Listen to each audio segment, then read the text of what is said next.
forget to turn on, always forget to turn on my headphones. Welcome everybody to the Candle Enthusiast. I'm your host. This is a little live stream that after several years, I'm still calling it Smell It Sunday. I want to welcome you also to the back porch. Many moons ago, this is where I hosted all of most of my live streams. And this will be the last time. This will be the last time that we'll be on the back porch. Why is that? Because, as many of you already know, I am packed, things are in storage, and I am setting my sails. I'm moving across country, the US, that is, from New York State to Washington State, on what I am planning on being a 6 to 7 day journey. I'm nervous out of my mind. But yeah, this back porch has a lot of memories for me, not just because of the live, but this was my parents' back porch, more specifically my dad's back porch. He spent a lot of times out here. This is his land back here that needs some grooming, to say the least, but looks very much the way it did when he was here taking care of the place. Now, a new chapter of my life. I am uh, uh, we're wrapping up my family and I. We're wrapping up things here at this house. My mom and dad passed over the past several years, kind of back to back, and as much as I always dreamed on, saving this house and having it always be here for friends and family, for holidays and times of need, it's not in the cards. It's a very difficult thing that I've been going through. I would say, the decision to leave completely was made back in, maybe right before Christmas time. So it's been a long stretch of taking all of my collectibles, which I did keep here at this house. I always wanted to kind of keep it a secret because I like the idea that the studio that I film in, um, the studio where it houses all of my collectibles, including my entire candle collection. I always wanted to. I don't know. I just thought it would be. I like the idea of it being sort of the Batcave and not really just flat out saying where my studio was. But I think most of you put two and two together. It was here at this house, and the studio is broken down. All of my collectibles have rather been given away, have been sold, or put into storage. I have made the very big decision to keep my Yankee Candle collection. Um, that consists about maybe 75% of my entire candle collection. And this, I played with the idea of selling my Yankee Candle collection, but it's just like this isn't the right time to do it. I'm open to the idea of letting go of my candle collection that I've curated over easily 10 years, but more than that, really, when you consider how long I've been collecting Yankee candles. And as of the time being, they are safe. And I know a lot of you showed your concern about me getting rid of my candle collection, and you may have talked me into reconsidering. Um, so that is my little life update for this weekend. Most of you had those details, but some of you may be joining for the first time in a while because it's been a while. It's been a while since I've been doing my weekly live streams.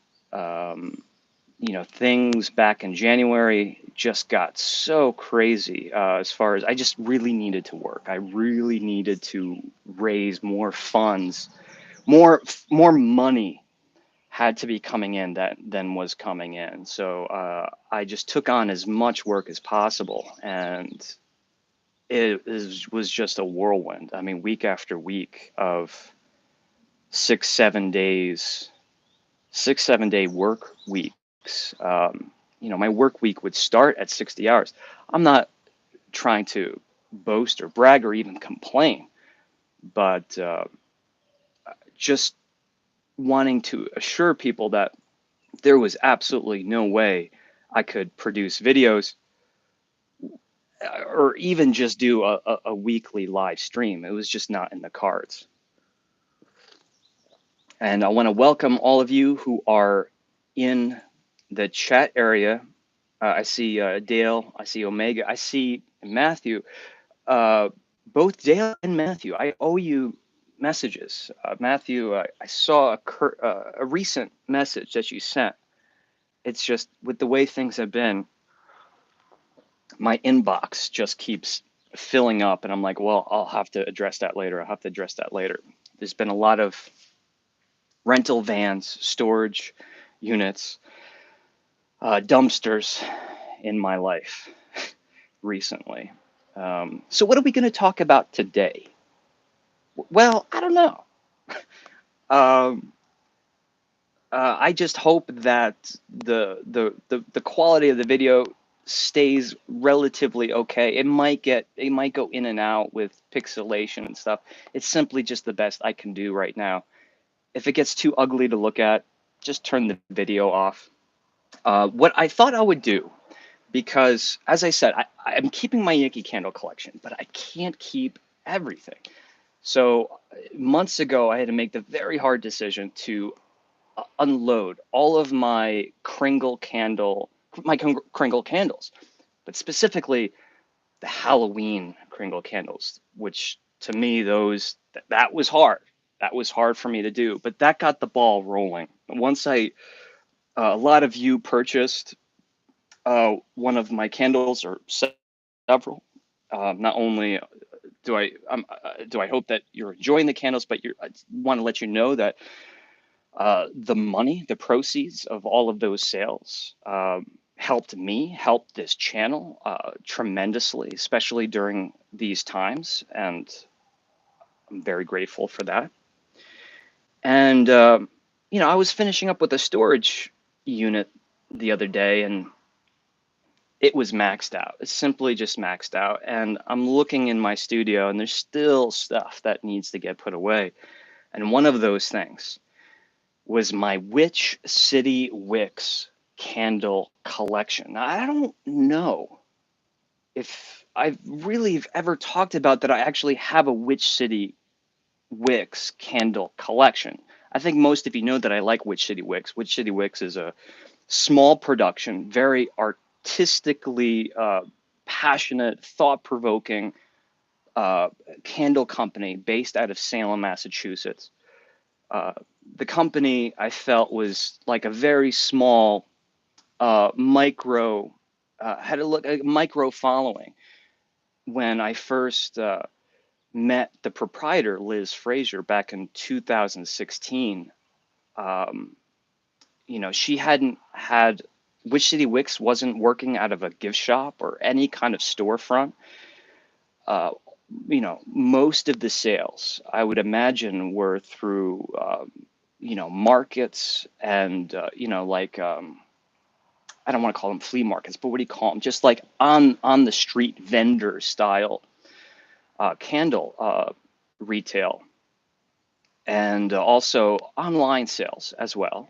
And that's how I found City Wicks. I actually I wanted to do a Sleepy Hollow, New York video. This was back in 2016. And this was when I just started this channel. And I'm like, I'm not sure what my channel is. I still don't know what my channel is. But at that time, I'm like, what am I going to do? I want to go down to the Sleepy Hollow, New York. And I guess I'll show whatever it is that I know about this town and Terrytown. But I figured, it would be great if I brought a candle with me and evaluated it inside of the Sleepy Hollow Cemetery, the very, very historic Sleepy Hollow Cemetery. So that idea, I thought that was great, but I didn't have a Sleepy Hollow themed candle. Like I wanted a very specific, like Headless Horseman, Sleepy Hollow, Washington Irving, something that was very relevant to Sleepy Hollow. So I did a quick online search and I found this small candle company, City Wicks, and they one of their Halloween candles, which I remember at the time was sold out, Sleepy Hollow. I think I had to purchase it. I don't know if it was eBay or I don't know. I've had like a memory of it being on Amazon. That might just, I think I might be mistaking that for another candle, but I got a hold of the Sleepy Hollow candle, one in one form or another. I actually have the very candle right here with me. And if you've seen that video, that really is my true reaction. I know a lot of you choose not to believe that when I smell candles on camera, it's really the first time. I'm like, why? I'm like, I don't know why people don't believe. I really don't think like, um, you know, evaluating something and then showing some vast knowledge that I have in aroma or sensory evaluation.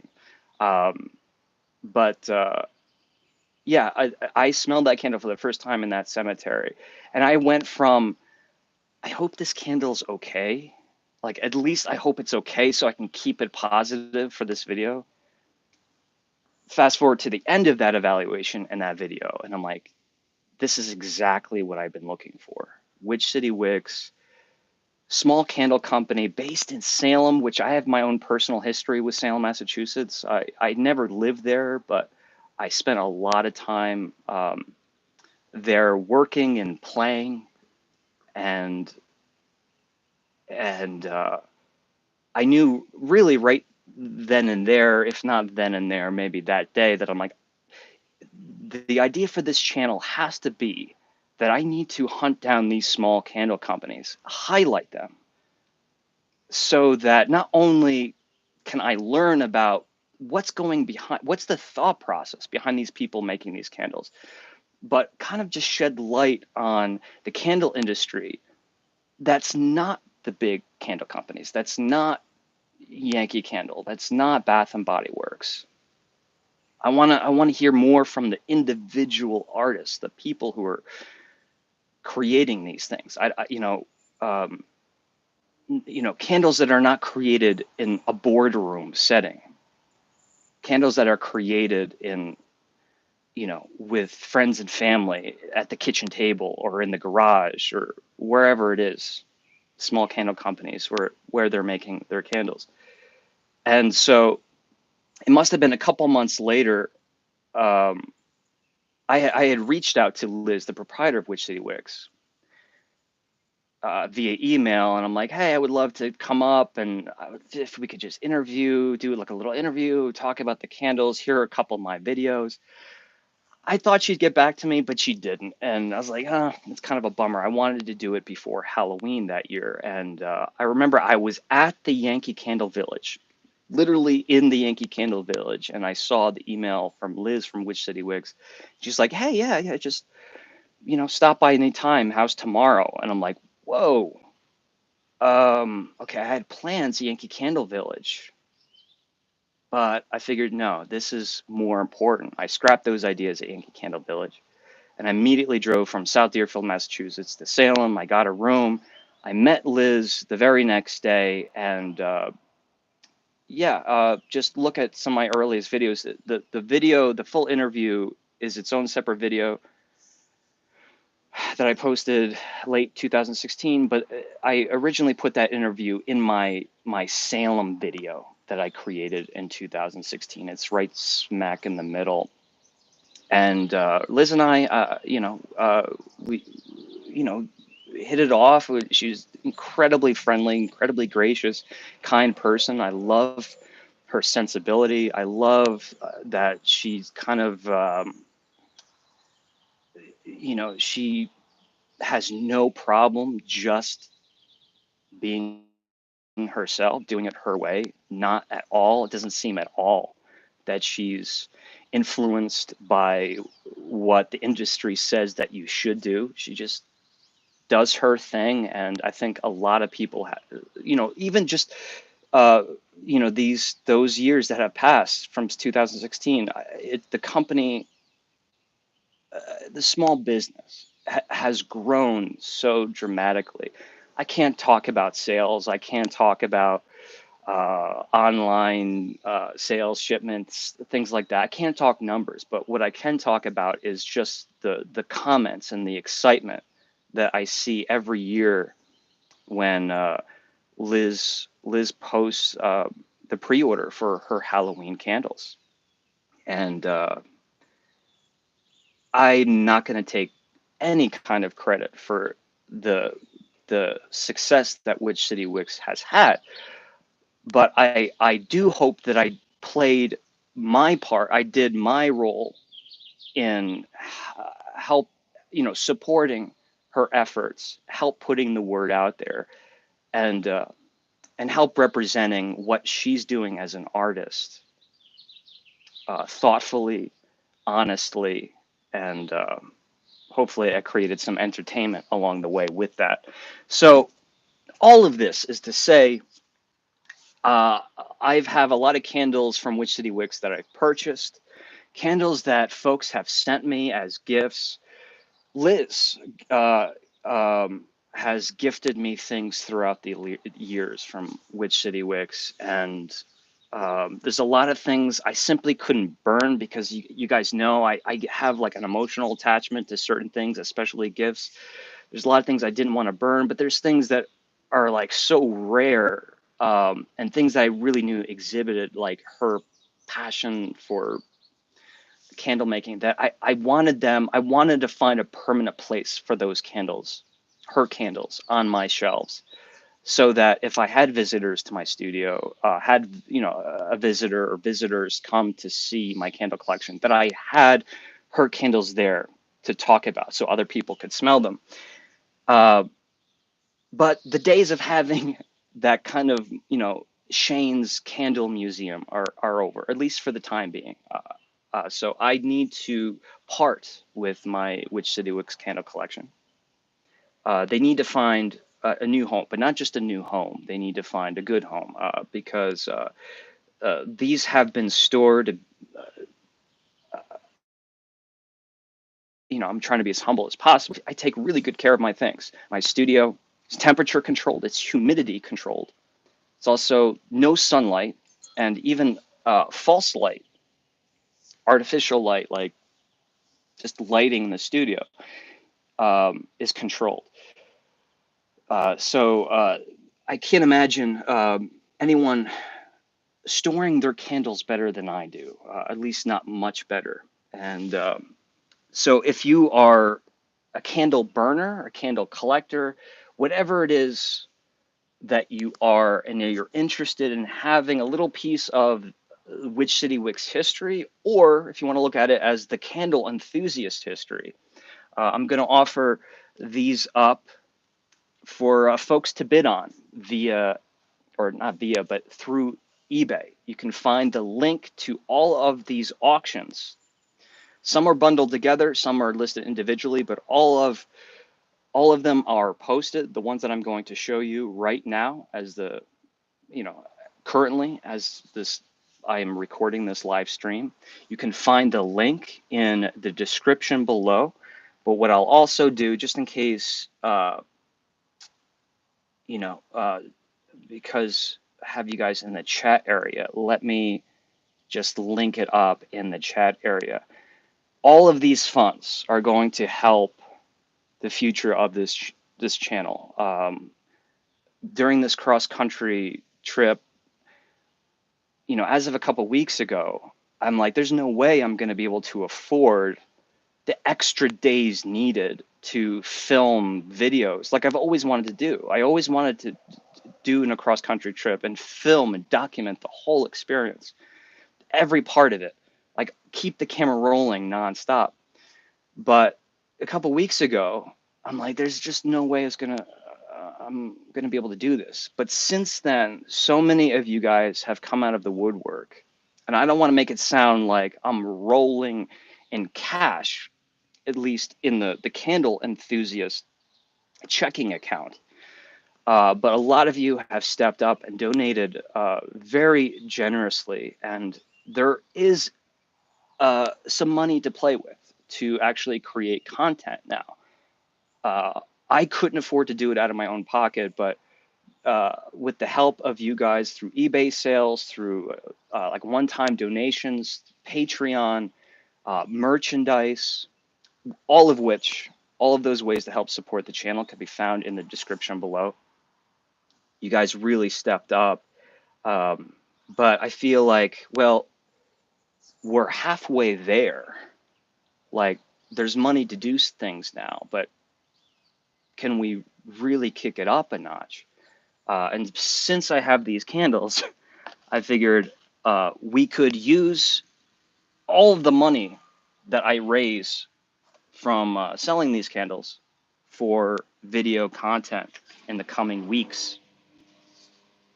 I have a lawnmower going in the background. My apologies. The problem is, all of these candles that I want to show you are all in the same box. I need to find a place to start. I want to talk about that Sleepy Hollow candle that I was mentioning. The original Sleepy Hollow candle, because it's here. I never burned it. I kind of kept it as a token, and I have since, of course, burned many. I burn one every Halloween. Here it is, the last one in the pile. So there we go. So not only is this like a little history for the candle enthusiast, but if you're a collector, this Sleepy Hollow candle, you will never buy it and have it look this way. This was the original Sleepy Hollow scented candle by City Wicks. The label is unique. Even the label on the box is quite different. There was a complete, not complete, but a pretty large jump in the aesthetic change to the designs around 2018.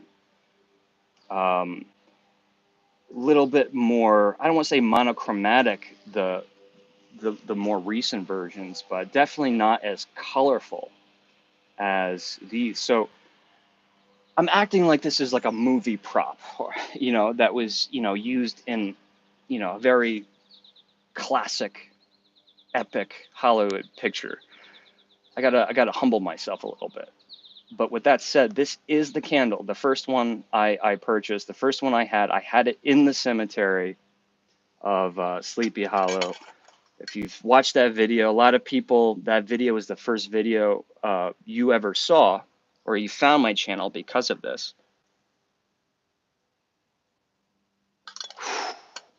And I've talked about this candle so many times that I don't want to bore you to death, but man, what an emotional pull every time I take that lid off. It is all at once atmospheric, delicious, and haunting. And if I could just add one more thing, it is definitively autumn, October, Halloween. That the smell of this candle so easily. Here we are in June, and so easily after I smell that candle, I can put myself in that state of mind. You know that state of mind I'm talking about. That fluttering feeling of knowing that autumn is here. Not autumn is coming, autumn is here.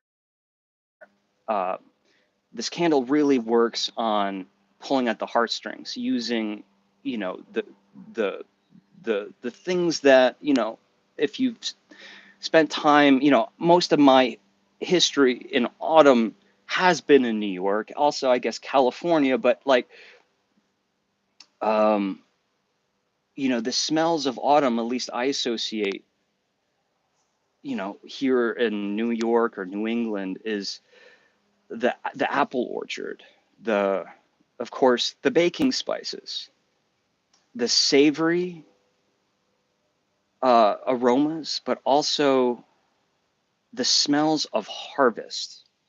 A lot of autumn candles, if you think, if you smell an autumn candle and he's like, oh, it smells like apple and it smells like spices, kind of immediately brings you to apple pie, right? Cooked apple, very warm and savory. But the smells of harvest, the raw, atmospheric smells of not just the pumpkins, not just the apples, but the pumpkin patch, the apple orchard itself, the corn stalks, the bales of hay, the organic materials of being outside, the lingering smoke from farms throughout, at least here I'm in apple country. Um, Nothing about this candle is pungent in regards to the smoke, at least, or in the spices. But there's beautiful harmony between all of these very familiar, very heartwarming aromas that are balanced so peacefully. Um, peacefully. That word just came out without me even choosing it. Uh, you know, I think the caramel notes of this candle. So yes, so pumpkin spice, juicy apple, raw vegetation, decaying vegetation, hay and corn stalks, little bit of that lingering smoke. But there's like, a very sweet, syrupy, maybe even caramel quality to this candle that really creates the idea in my head of hot apple cider, hot caramel apple cider with whipped cream. Um, there's just nothing better than that on a cold October day. And that's where this brings me. And because that association is so strong, even though it's actually pretty cool today and this candle is not lit, this is a very, I don't want to say hot smell, it's a very warm smell. When I smell this, I don't think of a cold pastry, I don't think of a cold treat, a cold piece of pie, um, a cold beverage that has, baking spices in it, a cold glass of apple cider. This seems very warm. It warms the bones. I walked around Sleepy Hollow that day I filmed that video and interviewed as many people as I could. I'm kind of a shy person and I definitely don't like to draw attention to myself. So I didn't get nearly as many interviews as I hoped. And a lot of them didn't make the final video because the interview was so bad and embarrassing. But I think I talked to a couple people. I had them smell this from Sleepy Hollow or Tarrytown. And it was unanimous. Like everyone was totally about this candle. I didn't get one, oh, it's too cinnamony, it's too much spice. It's going to hurt my head. Everything was very positive and kind of reinforced how I felt about this candle. So here it is, folks, the original Sleepy Hollow. I'm guessing this was for the 2015 I want to say collection, but again, things were much different back then. There was no City Wicks store, um, but here it is. Check out the eBay link. It's going to be seller name Aromatic Adventures. If you want to get your hands on this, I'm starting all the prices very cheap, very affordable, lower than the actual cost of the candle brand new. So uh, check it out. Check it out. See what you guys are saying here. Oh, Matthew asked me, I was wondering if you've experienced Homesick candle brand. I know them. I don't think I've burned anything. I think Homesick was one of the candles, the candle companies that Yankee Candle sold in their retail store. Candle Power, Candle Power by Yankee Candle. That was it was an experimental storefront that lasted a blip, um, but in the one location, the Holyoke Mall in Massachusetts, Holyoke, Massachusetts, they had a storefront. It wasn't Yankee Candle. It was just called Candle Power, and they sold not only Yankee candles but other brands that they didn't own. Uh, Homesick, I believe, was one of them, and I knew Homesick before Yankee Candle did that. I just can't say that I have. I haven't. I haven't burned out any of the candles. I will say this though, and I wonder if this is why you're asking, Matthew, is that I really like the concept of really trying to create a candle that's the strong focus is recreating a place. That to me is something that is not tapped into uh, with candle companies, big or small. I mean, it happens, right? A lot of people have Salem candles. A lot of people have Sleepy Hollow candles, right? Um, but the idea of, you know, way back when, I'm going off in a tangent here, way back when, in, I would say about 2012, I was working at a winery, uh, Cake Bread Cellars in Napa Valley. And I was talking to my really good buddy. We were just getting to know each other at the time, but he had a lot of sensibilities. We shared a lot of the same sensibilities, and I really started convincing him how cool candles can be. And we ever since then, years later, we're still talking about how we'd love to create a candle company. The main focus is documenting a place, a candle that, let's just take Napa Valley for instance, a candle that smells like all of the beautiful things that you can find in Napa Valley.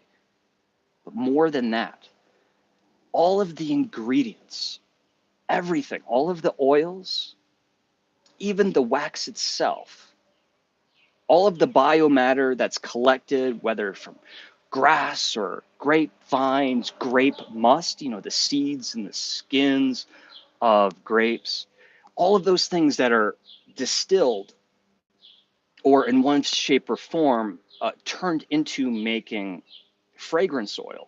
All of that oil is actually from the place. So not only are you getting a candle that smells like Napa Valley, but it is Napa Valley.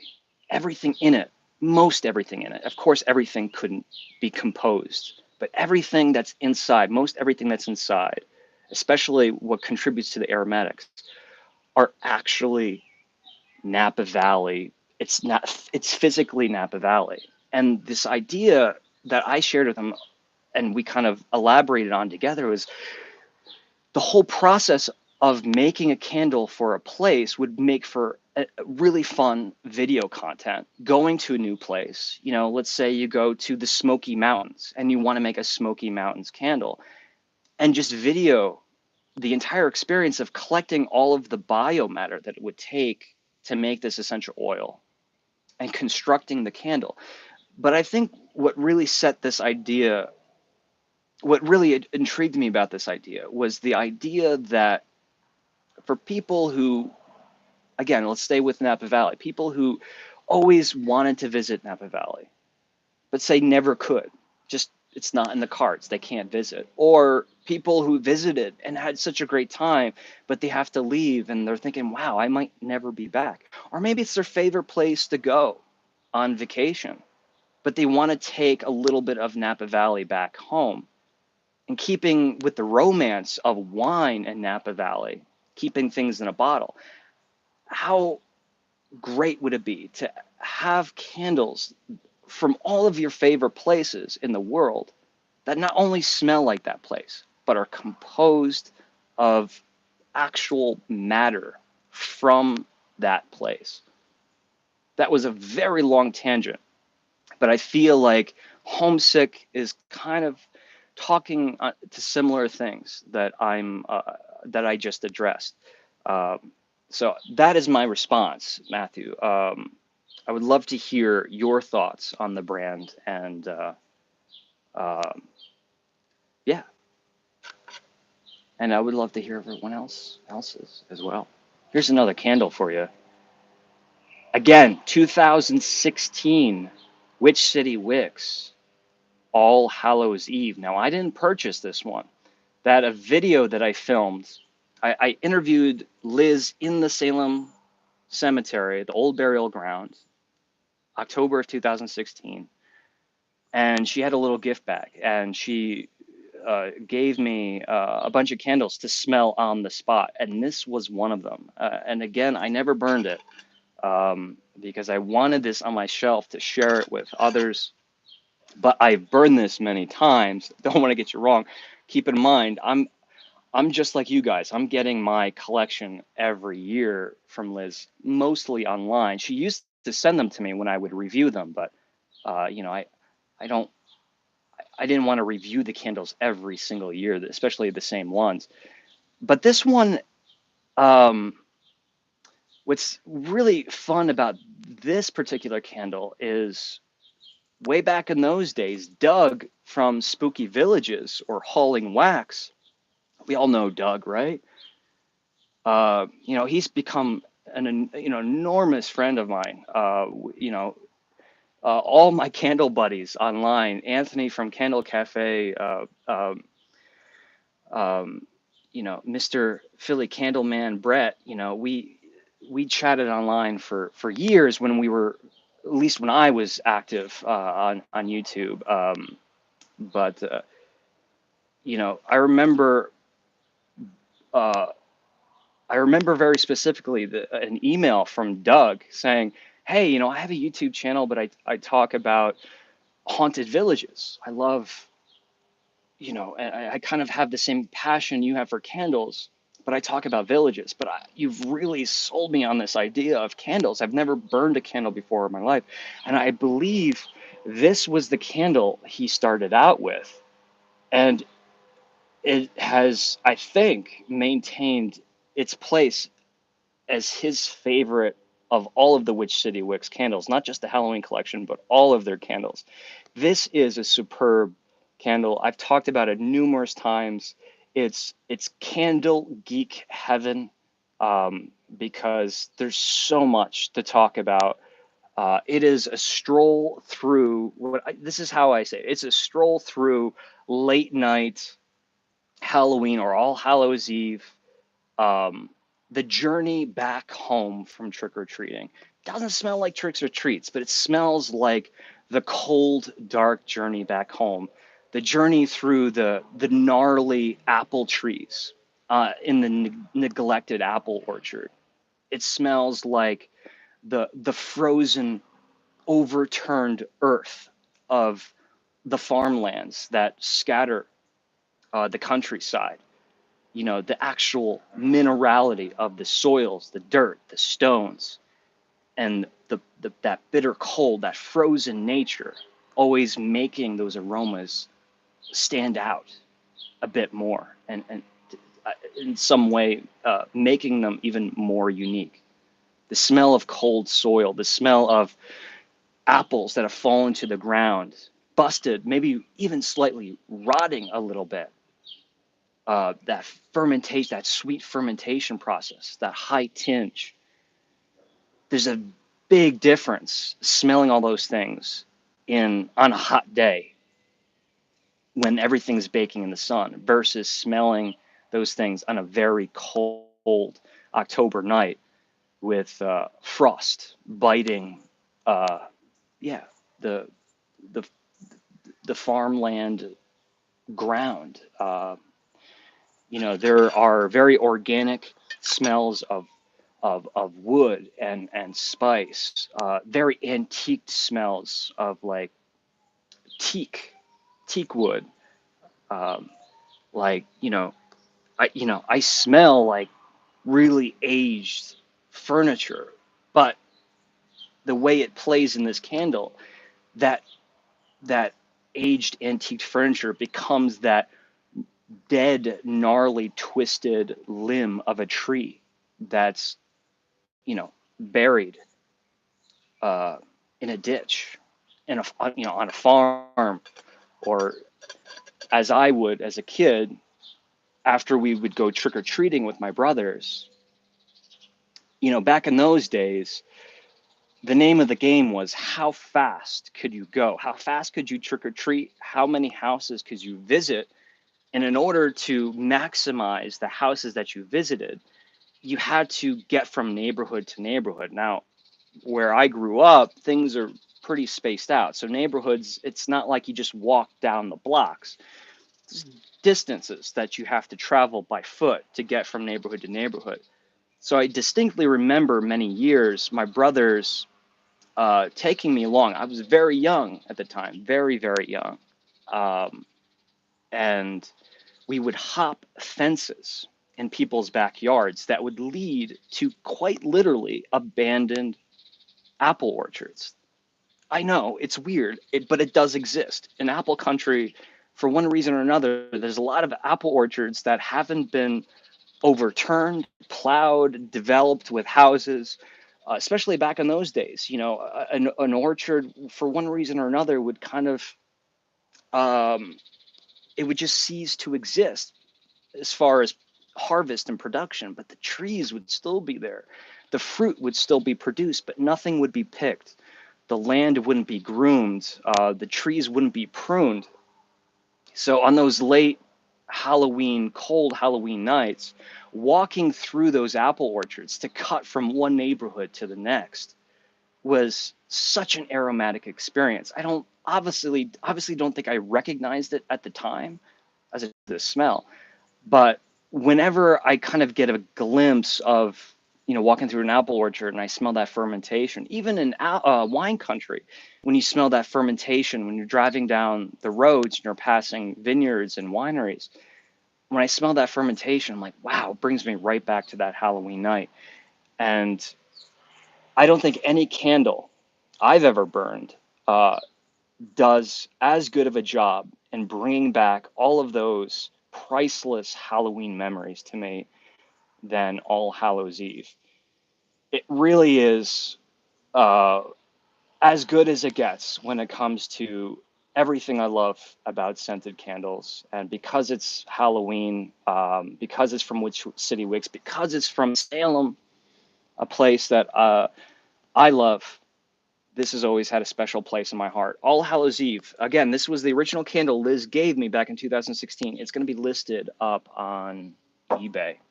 I'll try to speed things up a little bit, but I want to talk a little bit about these candles, share why I love them so much.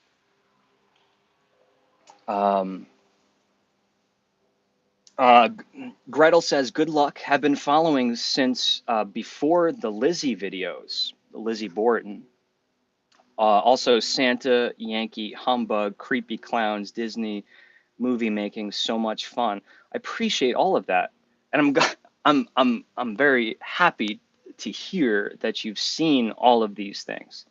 I always wonder if maybe the people who tune into my channel are very partial to a certain kind of video, and maybe if they're interested in, let's say, a Santa's Village video, they wouldn't necessarily be interested in anything else that I do, like, a spooky video or a candle video. It's great to see that you've seen everything, but also the whole series that I did, the behind the scenes series for a feature film back in late 2018. My older brother Eric, an amazing filmmaker, so proud uh, of this man and what he's become and what he's achieved. 2018, he was filming here in the Hudson Valley a very Jim Henson like feature film, like full length feature, right? We're not talking like student films here. We're talking, this was, it's available to watch on any streaming platform. It's called A Fairy Tale After All. So much fun to be there. I've worked with him making films for years and years, decades, even since we were kids. We were always created together. But for that film, all I did was the behind the scenes. I documented every day of filming, interviewed the cast and the crew, and I just created these short little vignette videos. And it was such an exercise in video making. I had so much joy making that little series. Now,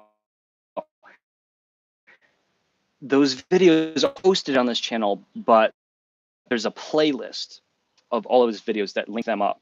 If you just type in behind the scenes, a fairy tale after all, you'll see all of the videos. They're all numbered, but if you have an interest of getting a glimpse, of what goes on behind a big film, but still with a very, very modest budget, but still, uh, dozens and dozens of people's hard work culminating day after day, working in the rain, in the snow, in the middle of the night, traveling miles and miles and miles through states, flying uh, back and forth. If you want to see all of the energy and the hard work that goes into it, though that little video series I did, I think shows a little bit of what that can be like. But I really enjoy doing it. Honestly, I learned more from that experience than I probably did from any other documentary that I've worked on, or at least had my hand in helping with.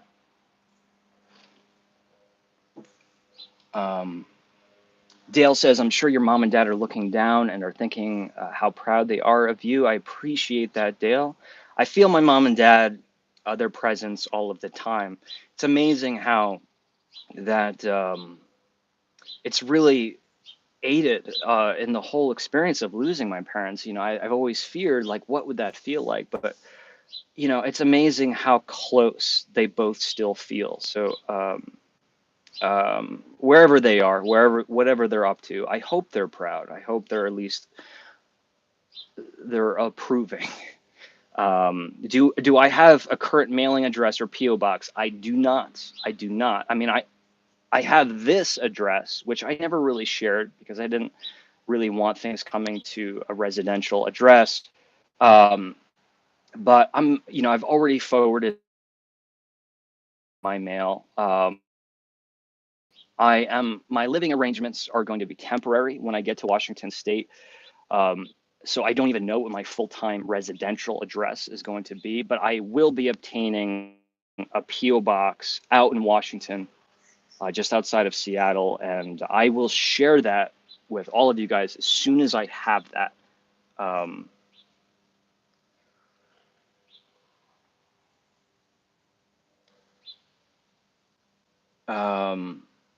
trying to read other comments. I'm really bad at reading and thinking or talking at the same time.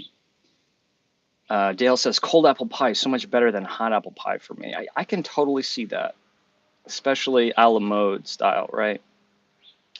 Um,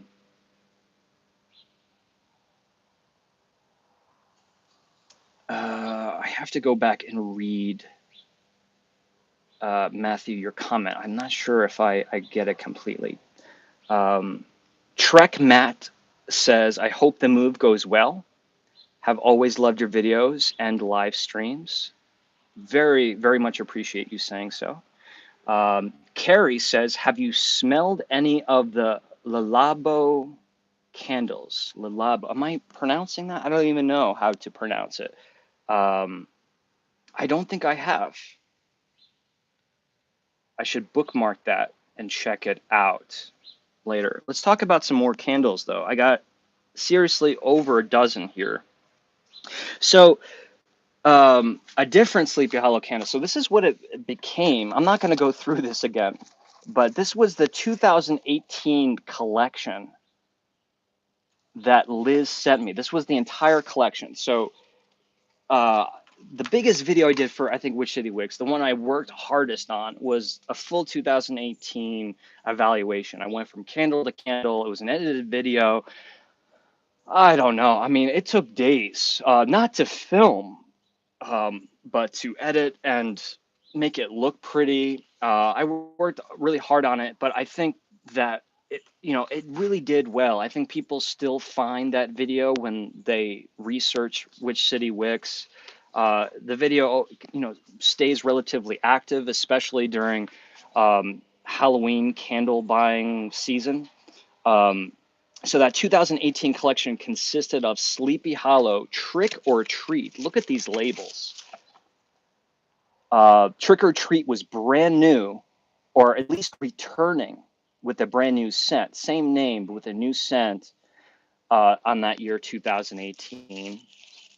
And again, I love these candles, and I could spend all day talking about them. But if you really want an in-depth look of my thoughts and my sensory evaluation breakdown, check out that video that I did back in 2018, All Hallows Eve. So we brand new labels, much different style. It's almost like this reminds me of like Hammer horror films. Christopher Lee, Peter Cushing. It has it's not monochromatic. That's not what I mean, but it just has that kind of that gothic minimalism. Poison Apple. Check out this label. This label has changed. It used to be kind of the poison apple from Snow White, and it was a whole brand new look created for the 2018 and Pumpkinhead, which it's hard to pick favorites, but honestly, I probably burn this candle just as much, if not more, than all of her candles, especially the Halloween ones. It's just so delicious. It's so unique in the world of pumpkin spice, sweet treat Halloween candles. And look at that. It's not glow in the dark, but it definitely has that that that feel.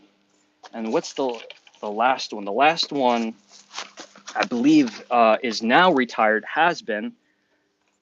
Maybe it was brought back once because I think some people were kind of bummed out that it was gone.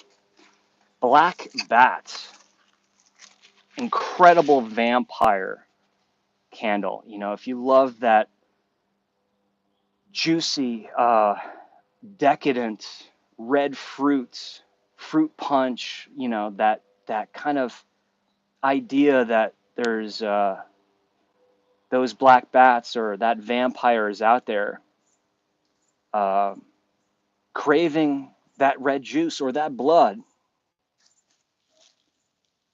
There it is. A lot of people do vampire candles, but this one, if I remember correctly, a very kind of a pomegranate cider, spiced up pomegranate cider take on this candle with wonderful nuances of like blue spruce and things of that nature.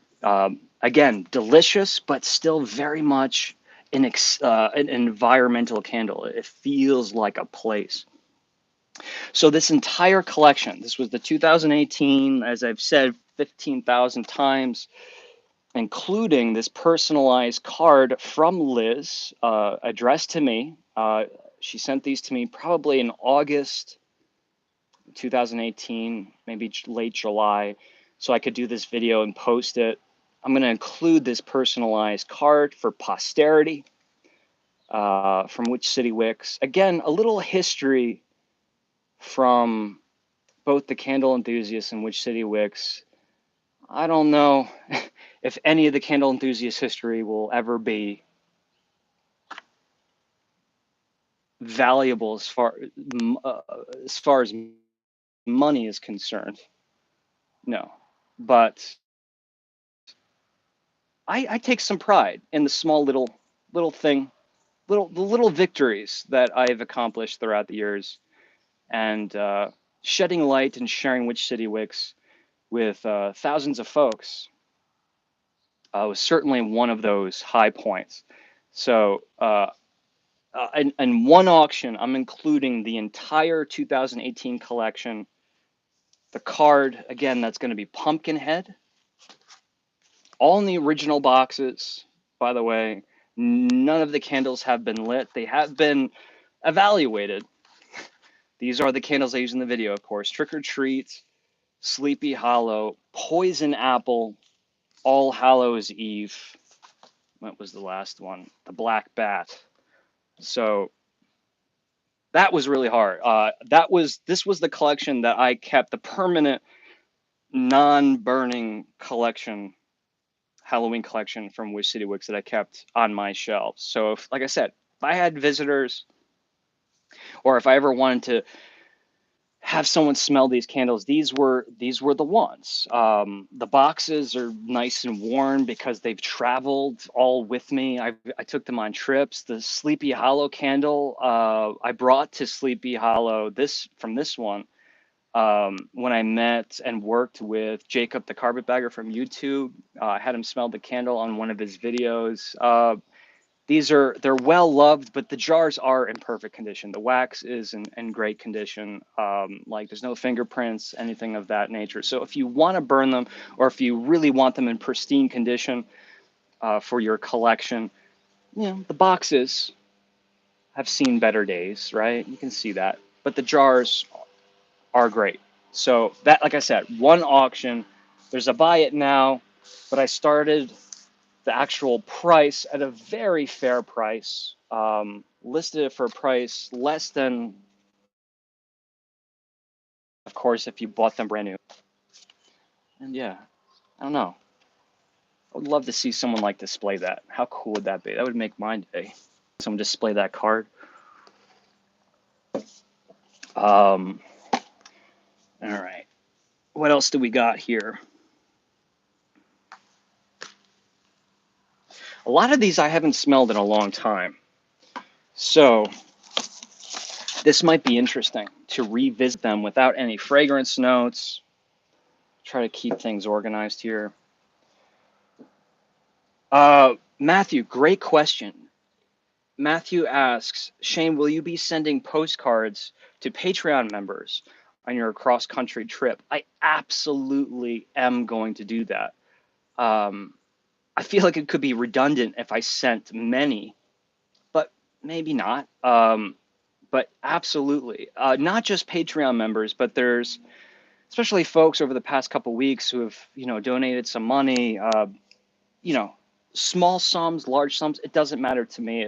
It's, the thought, of course it does matter to me, but what I mean is that the thought for people just to be like, hey, here's a couple dollars for your trip and for some video content is incredible. So I want to do what I can, and postcards is just that. It's a very affordable way to, I believe, to show your gratitude.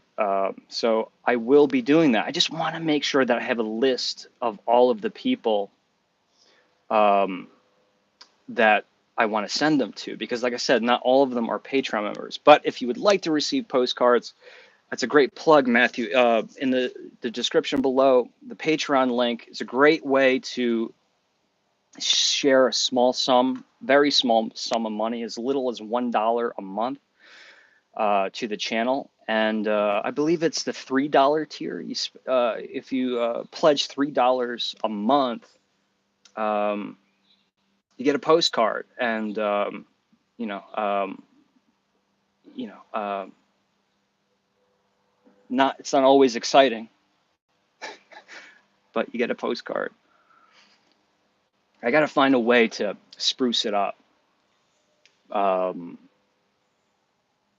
Spruce it, like I kind of love the idea of getting like a legit Polaroid camera and being able to like take Polaroids on my trips and different places that I visit, and then send those Polaroids to actual Patreon members, because it's not just a photo, but it's like, it's a one time only. There's no negative. Like, that's it. Like, you're getting this photo I took here in the moment. It was developed right in the moment from the camera.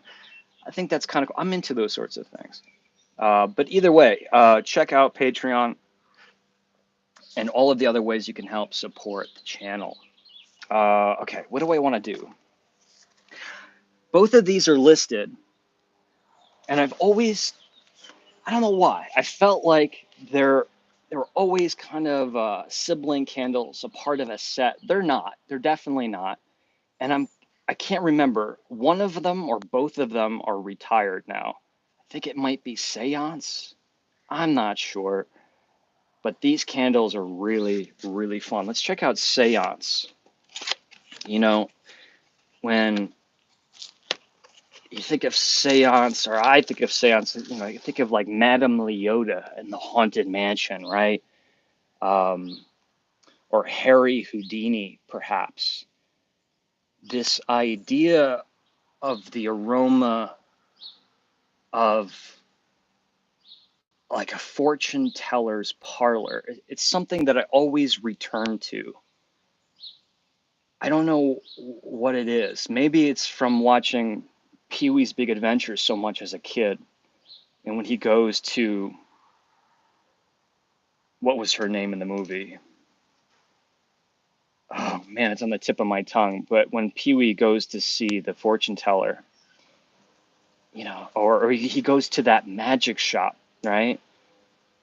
Uh, Something aesthetically very much appealed to me about those scenes when I was a young kid, and still does. They still do. Ah, man, I don't know. I mean, I'll be honest with you. There's no way that I can say with any shred of confidence that I know exactly what's going on in this, with how this candle is constructed. All I know is that it does work. There is a lot of dynamics to this candle.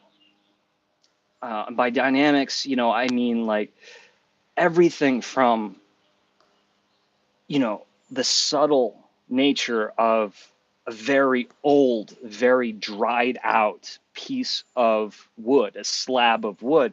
Maybe it's that Ouija board, right? To the high tinge, um, you know, um, fruitiness, balsamic nature of of the higher notes in this candle. Yeah, I mean, it's like a really fruity, um, let's say fig balsamic vinegar with vanilla. That's so that's so bad. That's definitely, if Liz was watching this, I'd be embarrassed. She'd be like, "What the heck are you talking about?" There's no fig balsamic vinegar, but that sensation when you smell a really, like a fine balsamic vinegar. There's that tinge that kind of tickles the inside of the nose. It reaches a higher pitch, if you will, than most other fruity smells, right? Or let's say you smell something like orange juice, lemon juice. There's an there's a perceived acidic nature when you smell like citric acid or malic acid. Like you can, without tasting, perceive that if you were to taste it, it would be acidic or tart or sour, whatever it is, tangy. But when you smell something like balsamic, there's that higher tinge. It reaches a higher level. And I feel like whatever's in here is that bright. It's whether it's a very bright citrus, some form of bergamot, perhaps. I don't know. But, I feel like you have that low frequency of the wood. And like I said, you go to that very fruity, almost refreshing place. But what it does for me is it does create that fortune teller's parlor.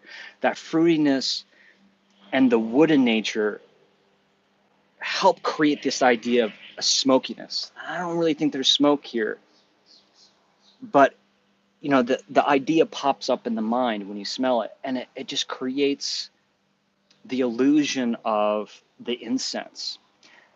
This is a resinous candle too. I don't know the resins that are in this candle.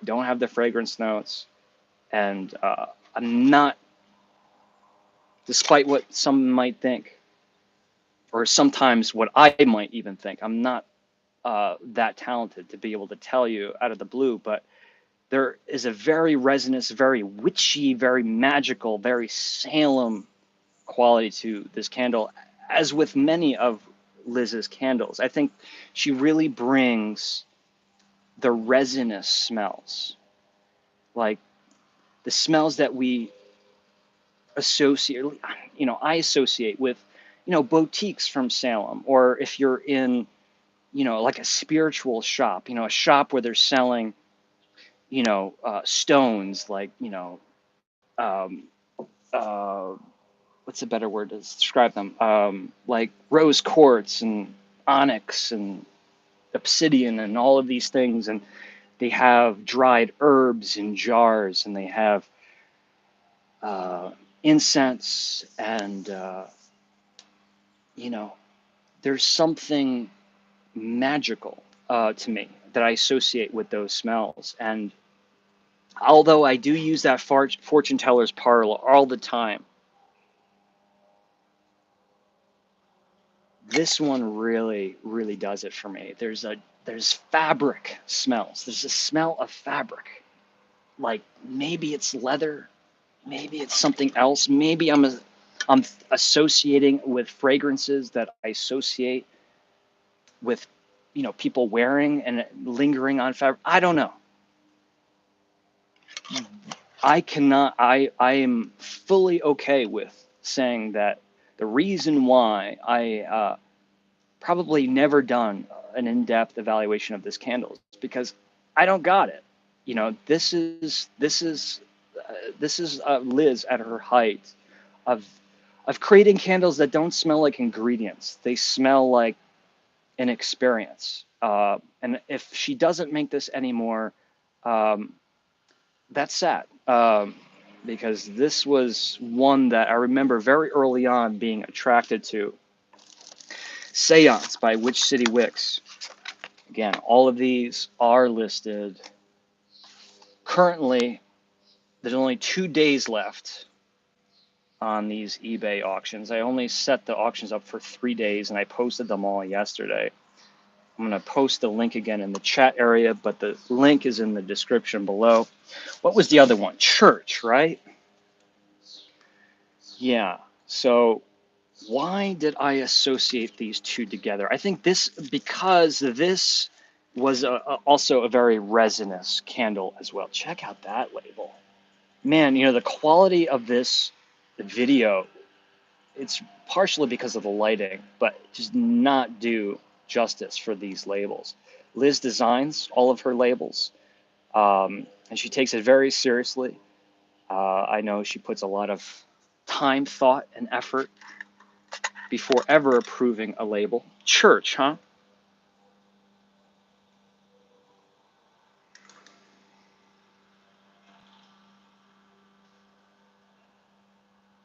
There, yeah. I think I associate these together because they are different, but it's the same approach. I feel like the heart and soul are the resins. In this case, it feels very much like it's a frankincense myrrh, which makes sense. A frankincense myrrh situation, but not frankincense myrrh in its smoky form. Okay, so um, you know, frankincense and myrrh.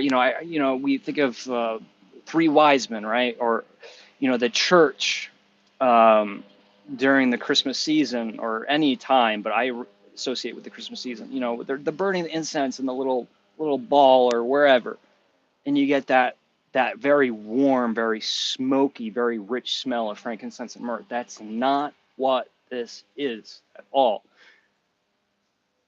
In frankincense and myrrh, in its resin unburned state, is very sweet, very citrus. At least frankincense. Frankincense is very bright and citrusy, very piney, um, uh, dusty for sure, very rich, kind of a brighter version of sandalwood.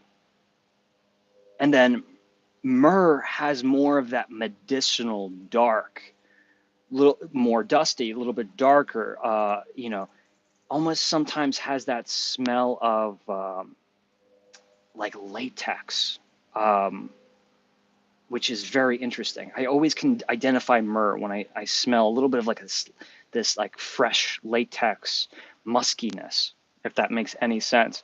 But it's got a little bit of those darker kind of licorice, root beer, sarsaparilla kind of nuances to it.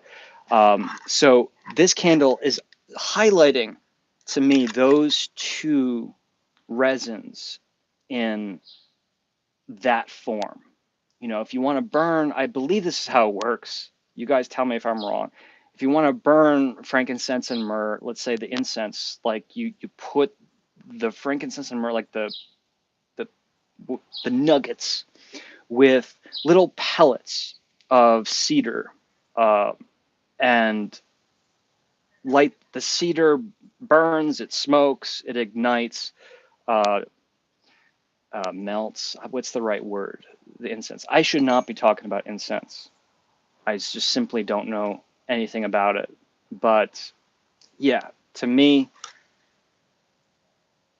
this smells very uh, ritualistic. It smells, it's like something important is about to happen. Although I could see this smelling like a church,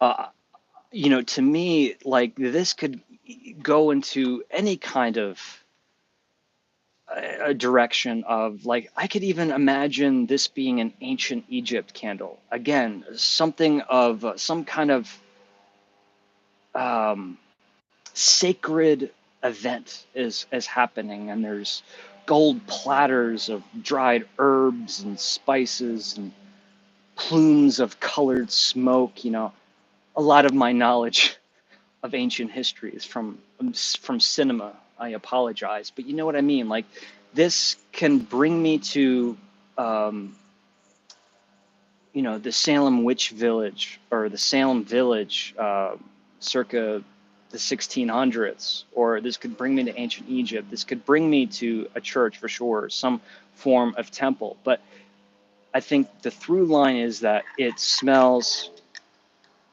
very pretty, and very what I associate with uh, um, smells, fine aromas that you wouldn't expect to find typically in a home, right? This isn't home fragrance. Um, this does smell like a beautiful shop. You're walking around Salem, Massachusetts, or any, really, any hot spot shopping areas that are similar to like Salem and anywhere. And you walk into that shop and it's clean and it's dark. Maybe they sell books, but it has an aroma that you immediately find welcoming and charming. Church by City Wicks. Definitely a frankincense myrrh candle done differently. And definitely, I think at least, go hand in hand with the seance candle. Uh, Shane, have you ever smelled a candle and gone, oh my lord, that is horrendous? You're generally focused on the positive aspects of candles, but are there any that are too offensive to your nose? Um, yeah, there's smells I don't enjoy.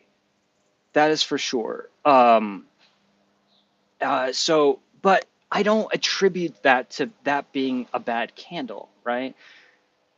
Um, Half of us, at least, don't like the smell of patchouli. Half of us, at least, don't like the smell of black licorice or star anise. There's so many of us that don't and like florals at all. But I don't, just as I look at film and as I look at art, I'm not apt to say, oh, this candle sucks, or I hate this candle, or this is, I don't even want to say this candle is not for me, because I feel like my job, if I have a job, is to just express what I feel, what I smell when I smell the candle. If it doesn't appeal to me very much, I can still get excited and talk about it. And I think that's where my positivity comes in. Where I will jump out and say this candle is no good. If I feel like if it's a product that's made haphazardly, it's not made with any kind of artistry or creativity, and I come across that all the time, but I don't talk about them on this candle. I'm not really ever going to highlight a candle that I think is a cash grab or something that's just a overly generic.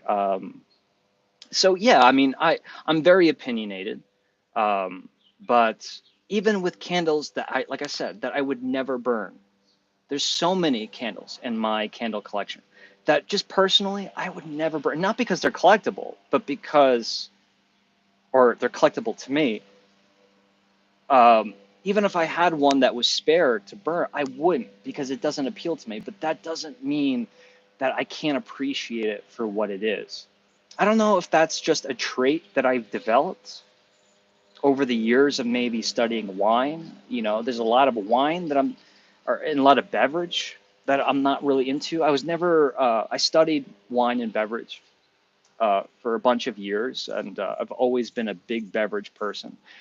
But I never, ever really thoroughly enjoyed, say, things like whiskey. Now imagine being a sommelier, which I was, and having to talk about whiskey and say, well, I don't really like it. I don't like bourbon. I don't like really much of any kind of spirit that is aged in oak barrels. I mean, I would have been laughed out of the industry, um, or whatever. But so I think maybe I've put my personal preferences aside when I've talked about candles, wine and beverage, or art in general. I've never been one of those people that was quick to say that movie stunk or that movie sucks, or that movie should never have been made. You know, a statement like that, even if it's about a candle, um, I think a lot of people who are quick to say make judgments like that on art are just neglecting to see so many things, so many factors that go into creating something. I don't know. Or maybe I'm just being overly positive. Oh, and I'm sorry if my response was a little aggressive. He says, very fair and respectable take.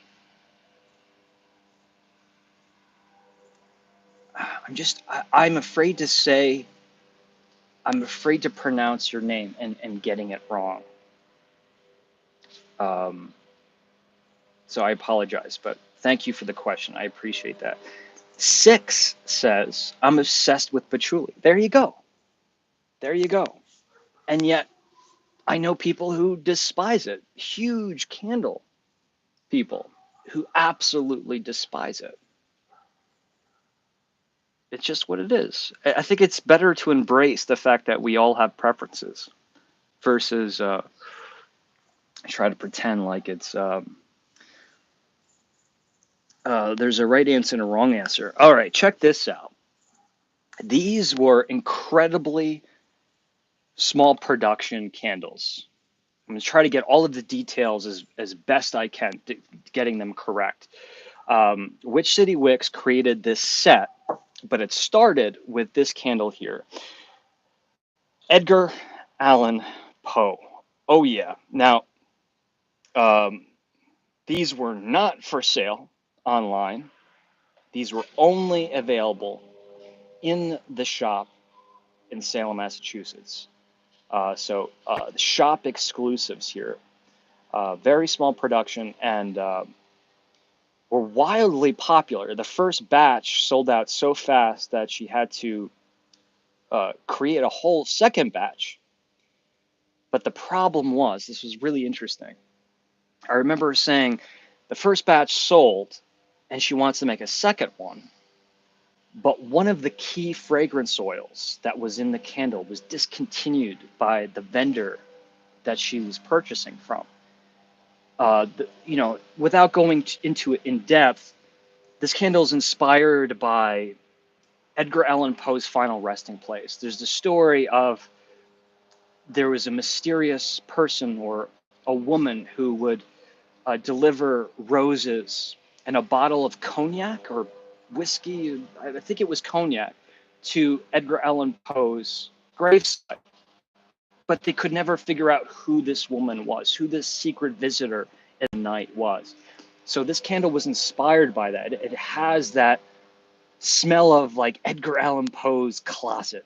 Oh God, that must have smelled horrible. But what I mean is like that smoky jacket um, in a an old wooden wardrobe or closet. It smells like that musky, sweet rose. It smells like that vibrant uh, a cognac, very rich.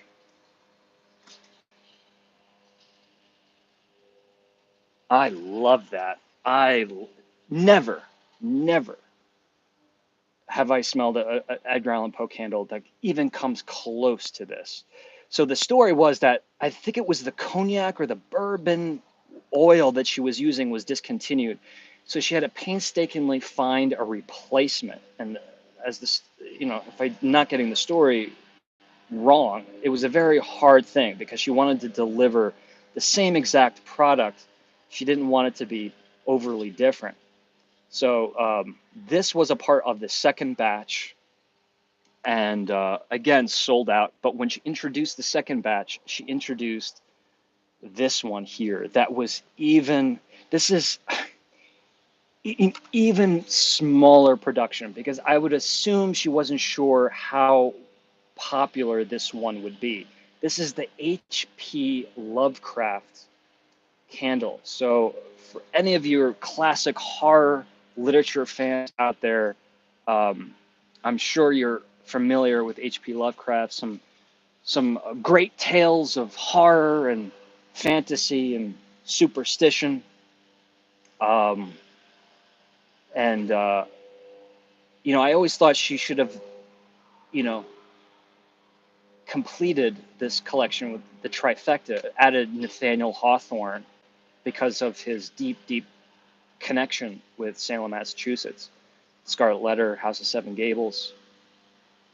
But that never happened. And even though I pestered her to bring these candles back, which that she hasn't done in years, and she hasn't done that Nathaniel Hawthorne. But here it is. These are two brand new, these were right off the shelves. They were gifted to me by Liz during a visit to Salem.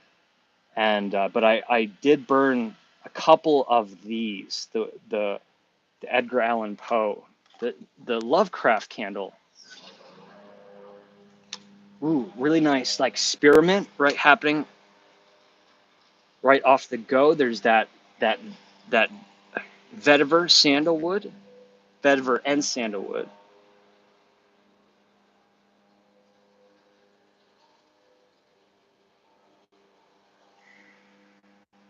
You know, other herbal notes, grassy. I mean, definitely a grassy, peppery, like a spicy grass is what I mean.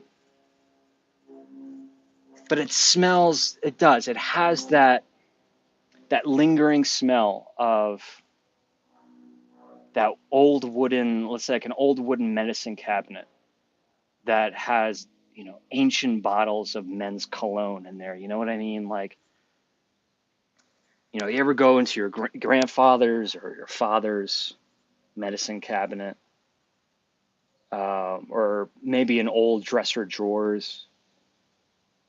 I don't know why you'd be going through your dresser drawers of your grandfather, but that idea that, there's that very faint lingering smell of cologne that's embedded itself within that wood. And it's not incredibly strong, but it's just undeniably there and present. There's something about that. This is both as if we opened up say like a trunk that belonged to someone like H.P. Lovecraft. And inside that trunk are old books and some clothes and maybe, like I said, that bottle of cologne, or there's something about this cologne that reminds me of like a barber shop. It's very very fresh, and it's probably that mintiness that brings it to life. But a time capsule inside of an old chest or trunk. That's how I'm going to describe this one. I can't give you any of the fragrance notes for sure, but I have this set posted up on eBay, and I have a set and an extra. If you just want the H.P. Lovecraft candle, I have an extra that I'm selling separately. Let's see if there's any bids happening here, because I want to be able to follow if you guys are bidding. Okay, so we are seeing, I'm seeing a couple of bids. I'm seeing a bunch of views. There's still 2 days left. All right. I should get notifications if there's any bids that happen here. Let's keep this going. Let me kind of glance over a few. Oh, okay. So I have two Halloween or two Christmas auctions. One set is going to be Krampus and Christmas Morning. These are kind of the two staples. I believe that they're released every year. They're still around. So I'm putting them together. Krampus is a really fun candle that I have. I don't do a lot of haunted Christmas candles, like spooky, I should say, spooky Christmas candles. But this one I think I did just last year, and I love it. It really does. It has it. She does it right. It has a Christmas quality that's both um, bright, joyous, but somehow kind of dark and mysterious at the same time. You know, that I say this about some of my favorite Christmas candles, but that Krampus candle is a great one to burn if you're doing like I think I just said this like last week, but like a late night Charles Dickens, Christmas Carol read, like there's something spooky and gothic, London after midnight sort of feel to that Krampus candle. But there's a lot of thought in the construction of that candle, and I apologize that I'm just kind of glancing over it.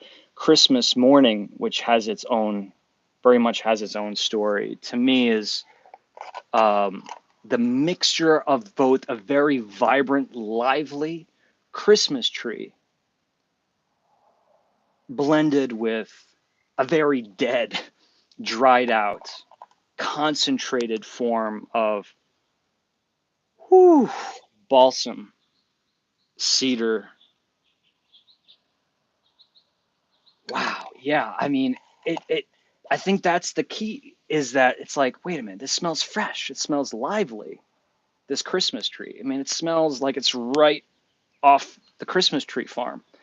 But then why does it smell also kind of decayed, old, and decrepit? And by decayed and old, I mean, most of us know that smell, right? We get rid of that Christmas tree at the end of the season. If you have a Christmas tree, or the Christmas wreath, or just the tree that's in the backyard that's been dead and roasting in the sun, there's that concentration of the saps and the terpene within the wood and the needles of the tree. That concentrated form, that dried out form, is very much different from a lively tree. It's obviously it has a lot of notes of the wood and kind of like that sticky sap smell. But I lost my train of thought. The liveliness of the tree has the citrusy and the sappy is what I'm trying to say. That juniper, all of those bright smells. Then, yeah, that smell of the dead tree, the dead reef, those branches, as soon as you touch them, how they just crumble and they poke you in the arms when you're trying to carry the tree at the end of the year. It's a very, very, very strong um, Christmas tree, balsam tree. Even if we want to go into the realm of blue spruce, I definitely feel that this is a very aggressive tree candle. And if that is what you're looking for, man, it's going to deliver. Very, very strong and very authentic. I mean, and to be honest with you, if you were looking for like summertime camping in the forest, this kind of works too, because it does have that blue spruce. And the blue spruce to me is always a little bit more mentholated and always does remind me not just about like the holidays, but being outside, being outdoors, camping in the summertime. Those trees in that blazing heat of the sun, sitting in the shade underneath and sitting on the bed of the pine needles, the really prickly, dried out pine needles. Um, this is could certainly work as, like I said, summertime camping smell as well, which is interesting from a Christmas candle. Christmas Morning by which City Wicks.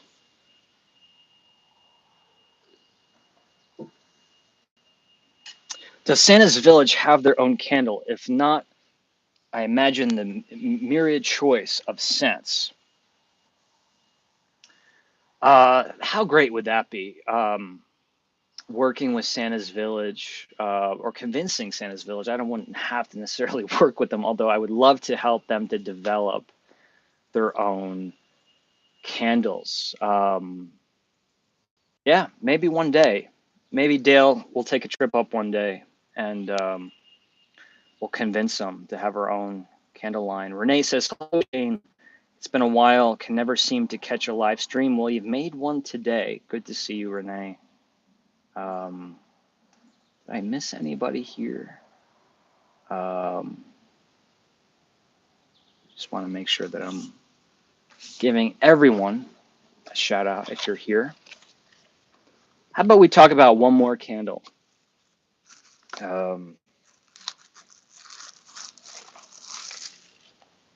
Here's one for you. Ooh, boy. Now, it does come in its original box, but Liz had a whole collection that I believe it was just called, I guess, the Black Collection. Um, you know, um, she repackaged some of her popular scents, put them in this black tumbler, and then she had a bunch of original scents that went into the Black Collection. And I'm forgetting what all of them were now. There was leather, black leather, which was really cool, like a fun, I don't know, gothic vampire, True Blood, Lost Boys, Elvira idea, but this one was incredible. It's called Black Apple, and man, that's really what it is trying to highlight. Not a black apple, but an apple. It's dilly dallying with other accoutrements, that we find that go with apple. The show is apple, and how extreme of an apple aroma can we get? And I really appreciate that. I really just love the fact that it's called apple.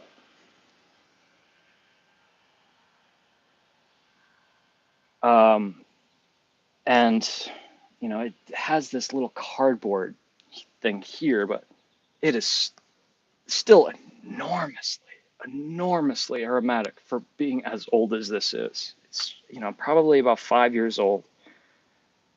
And what's really kind of registering to me right now is interesting. Is more of a Granny Smith apple. So actually more of a focus on the acidity. Apples, malic acid, right? Um, it's more highlighting the acidity than it is the sweetness, the juiciness of an apple. Well, the juiciness to me is all about the acidity too. Now, it is very sweet, but this is days and days different than something like a honey crisp uh, aroma, or even Macintosh. It doesn't have that floral skin nature. Floral skin nature. Man, I need to take a class. It doesn't have those floral notes that we find from the skins of Macintosh, the unique floral notes. Um,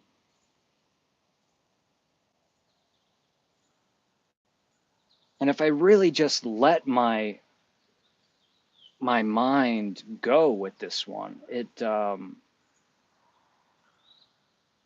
if I may just indulge myself for a second, growing up in Apple Country, what we would do as kids, a lot of my friends when we were kids worked in the apple plants where they would process the fruit, bag the fruit, dice the fruit, they would store the fruit, all of the apples, the huge apple coolers, assembly lines, things that, they put the wax on the apple, all of that stuff. So we would be allowed um, to go into the plants and walk around at times, but a lot of the times we would sneak in, even when we weren't supposed to.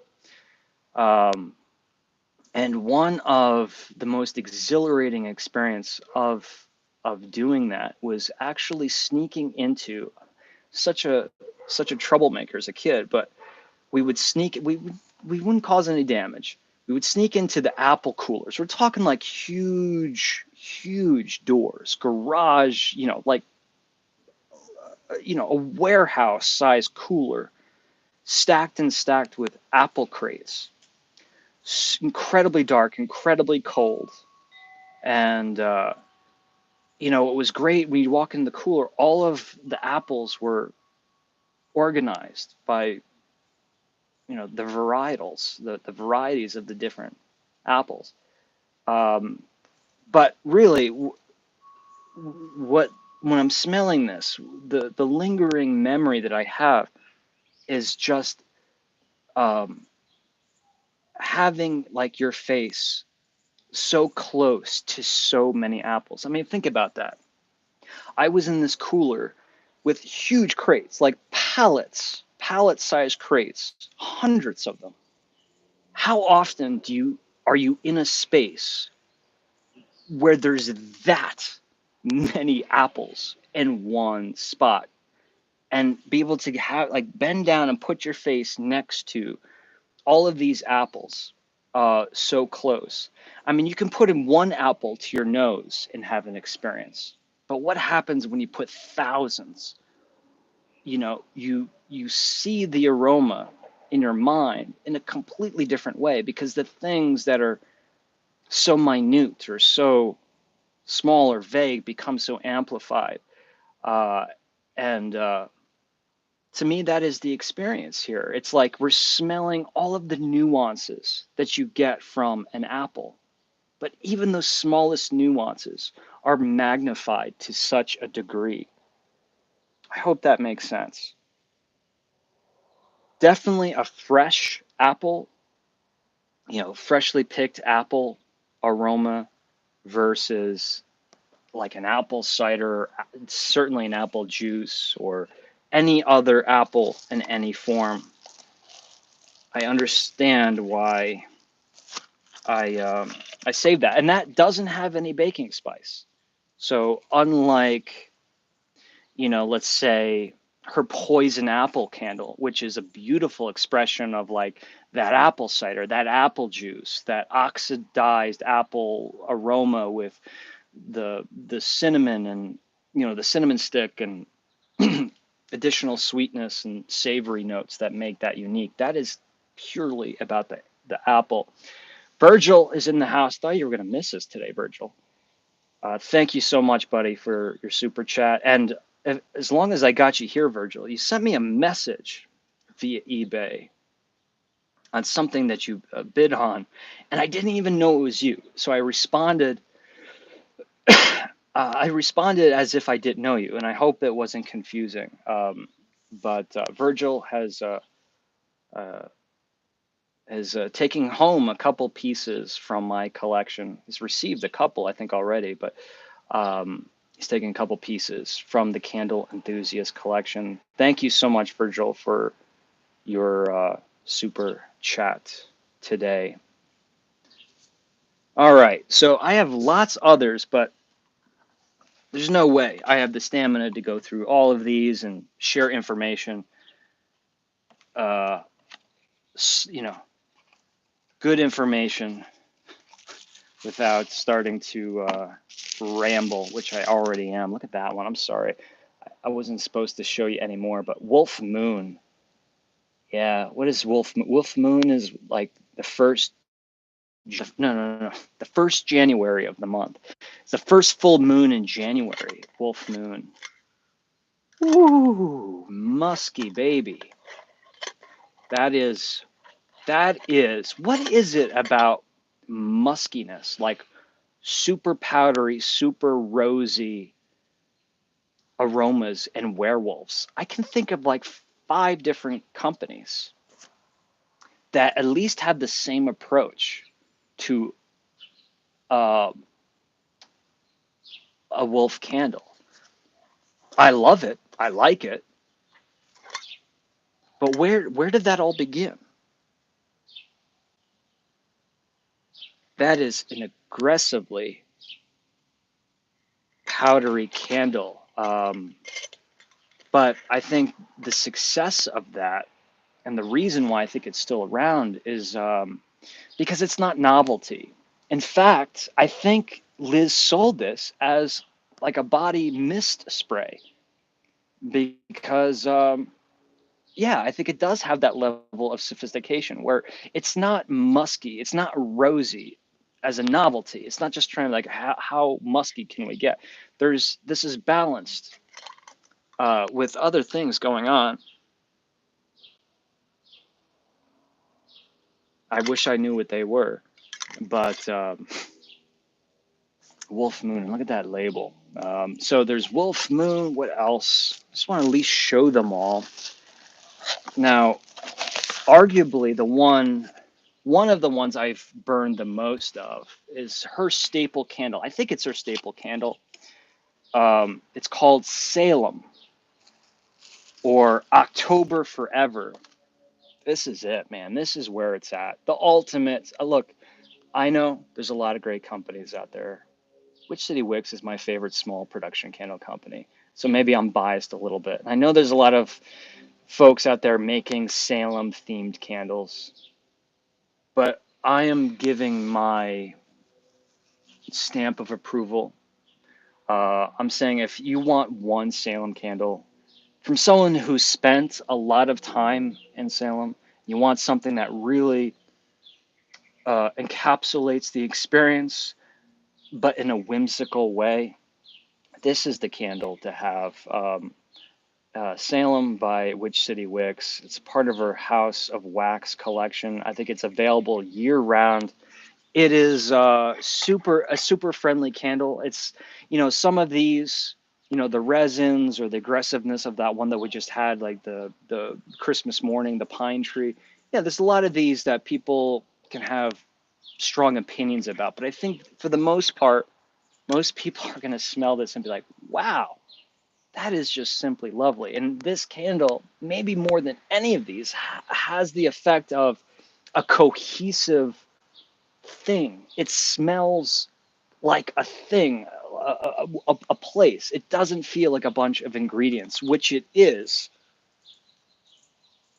It's sweet, it's tart, it's organic, it's rustic. It does have the dried leaves, but it's fruity at the same time. It does remind me of being out in the forest, but it also reminds me very much like walking through Salem, some of those, like the cobblestone streets, and just getting the different aromas, whether it be from the cemetery, whether it be from the shops. There's once again those qualities that bring us to that magical, whimsical the boutiques that we see in Salem.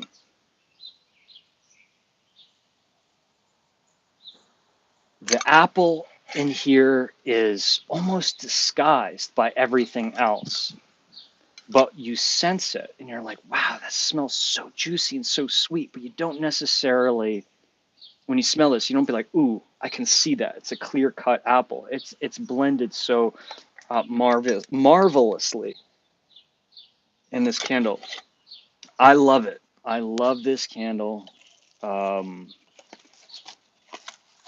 I don't buy one every year, but when I'm out in the West Coast and I'm in desperate need to experience some New England, yeah, I'm going to be burning Salem. I'm going to have to get a couple when I get out there. This will help transport you to Salem. Had another Christmas auction. Here's one it was a one-time deal. I never burned it because I loved it, and when I heard that she wasn't bringing it back, I'm like, well, I'm going to keep it now. This was a gift from Liz. Which City Wicks ornament? Sorry, Liz, that I have to, give away your Christmas gifts. I just simply can't keep all of this stuff, guys. I just simply cannot keep it. Now, this peppermint bark, um, gosh, maybe 2018. It was 2018. I remember because I think I was in Salem in November or December of 2018. I filmed tons of videos, not tons, maybe like 2 or 3 videos. And I made the classic mistake of not backing up my footage to an additional hard drive. My hard drive crashed. I lost all of that footage. Man, I still have nightmares about that. But on that trip, she gave me this candle, peppermint bark, and peppermint bark or things of that nature. It's one of my favorite categories of Christmas candles.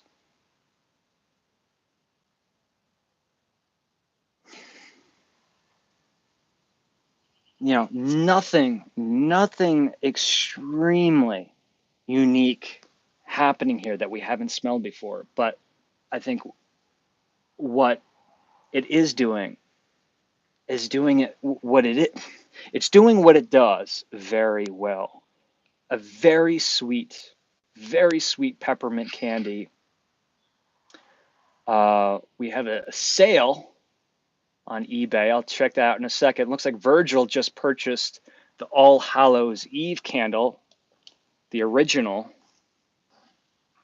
Virgil, I don't know if you were here for this, but this was the one Liz gave me way back in 2016 in the Sleepy Hollow, or the Salem Cemetery, the old burial ground. If you want to go back and check out that video from way back when, this was the one. And that's coming to you, Virgil. Thank you so much for your purchase today. This peppermint bark, I have to get my mind back to where I was. The peppermint bark, yeah, it does what it does very well. It's a very, very sweet peppermint. You have not an overindulgent level of chocolate, which is good because I feel like chocolate, let's face it, guys, it's just never done authentically. It's fun for a little while, but if you've smelled a chocolate candle for hours and hours and hours, you probably know how it kind of gets annoying because it's just not, it's an illusion. It's not real. I mean, I guess all candles are an illusion, but there's just something about, let's say, like blueberry, chocolate, maybe coffee. Coffee kind of goes in there. You have to have it in moderation, in my opinion. And I feel like this one does it. I'm telling you, maybe she didn't bring it back because, yeah, it's not unique to something that she does and she does alone. A lot of people do candles just like this. But I think the fact that this was a Witch City Wicks candle, one of my favorite styles. I could never burn it. And just because I have the ornament, I figured I'd throw that in there. as well. What have I not talked about? This one I'm not selling. You want to see something I'm not selling? Only because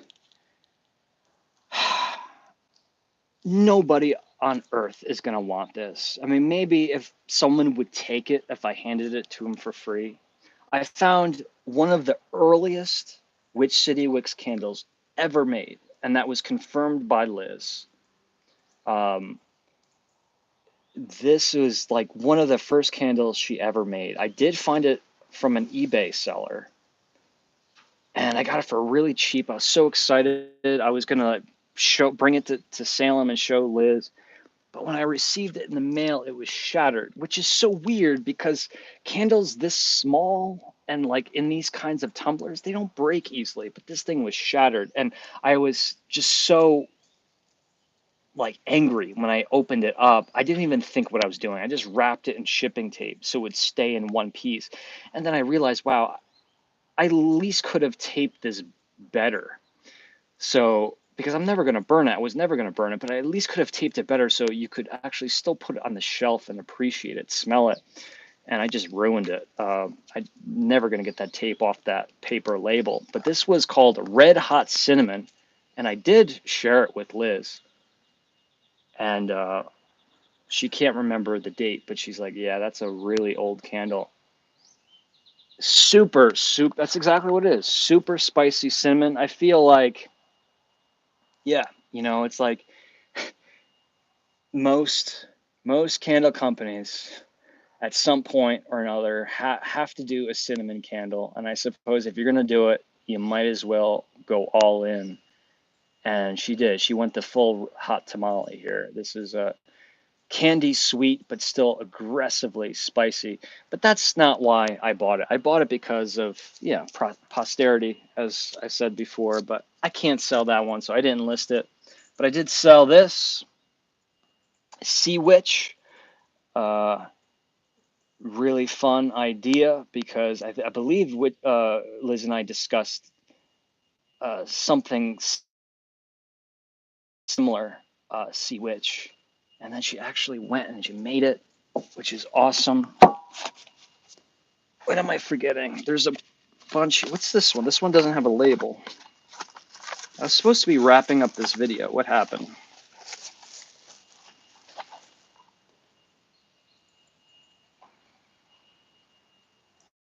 And Virgil, you probably missed this. I'm reading your comment now that you just left. Shane is back again. Nice. This is the last time, guys. The last time we'll be on this porch, unless something crazy happens. But nothing crazy is going to happen soon, because I am going to be hitting the road, and I don't think I'll be back in New York for at least it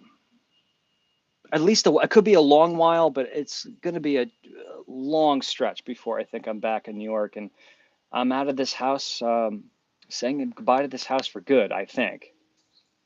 The Witching Hour. This was a really good one too.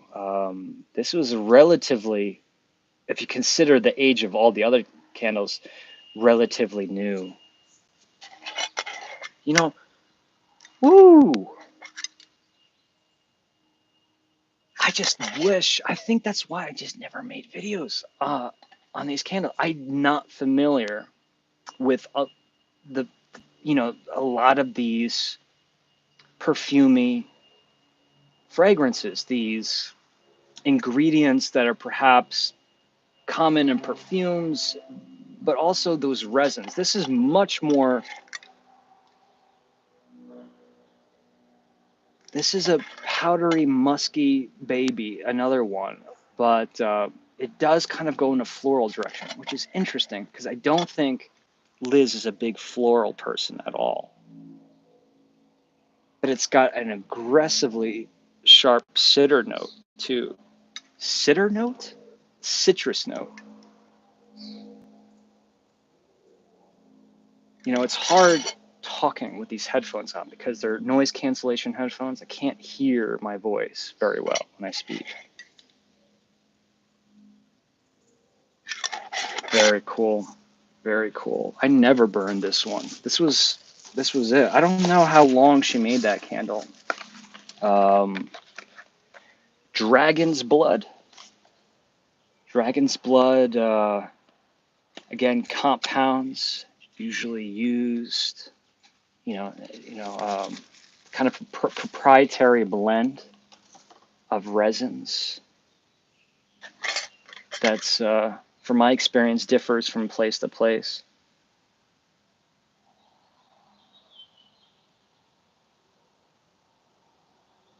Peppery, but yet still very fruity. It still has almost like an artificial, but in a good way, in kind of an artificial grape smell, a fruity in that direction. Or maybe I should just say, instead of saying artificial grape, I should say black fruit, the black spectrum of fruit, the boysenberries, the blackberries, cassis, with a strong, like, medicinal cherry kind of thing too. Dragon's blood. There's so many candles here, and my nose is shot. It is shot. What? There's a couple.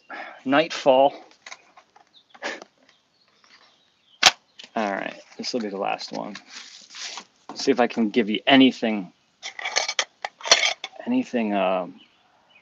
valuable off the nose of this.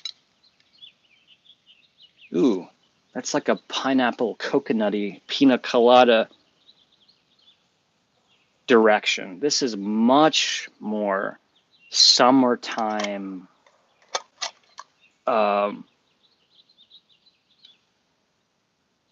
cozy,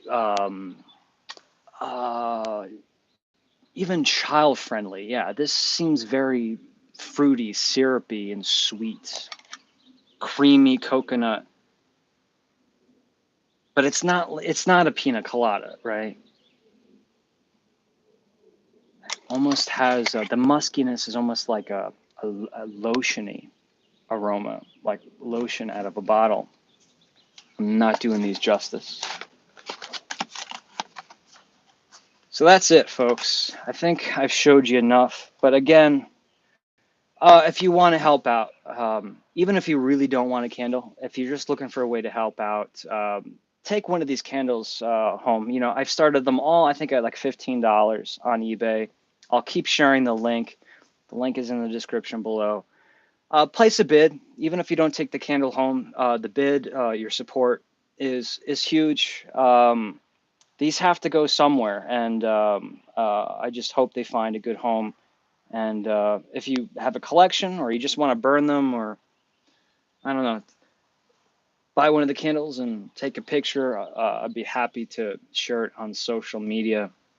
But there's plenty to choose from, and I spent like 3 hours, maybe even more, photographing these yesterday and posting them on eBay. So thank you, Virgil, for your purchase.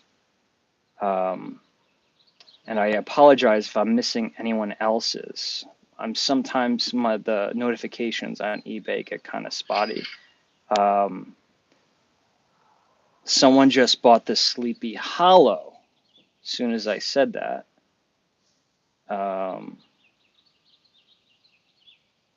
No way. Jeffrey, I'm sorry, I won't share your last name. I haven't heard from you in a long, long time, buddy. I think it's been pretty long time. If you are watching, so good to see you. Hey, that candle's coming to you.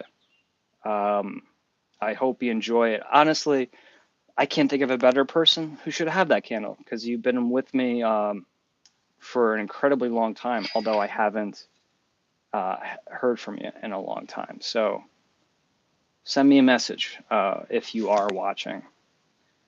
Folks, thank you so much. The next time you see me, I won't be in the comforts of home on a back porch.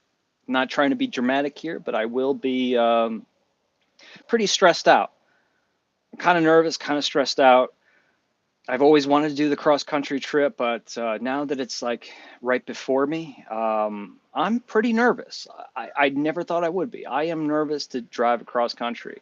Um, I can't quite put my finger on what it is, what's making me feel as nervous as I am. I feel like, you know, I feel like it's such a big investment, kind of spending all this money to go on this huge trip. It's like maybe if you're planning a huge trip to like Disney World or something, right? You want to make sure that you do everything that you possibly can, because when's the next time you're going to be in Disney World? Maybe it has something to do with that. Like I've always wanted to do this, and now like I have to do it, but I have to do it quick and cheap, and still be putting in 6 to 10 hours of driving every day.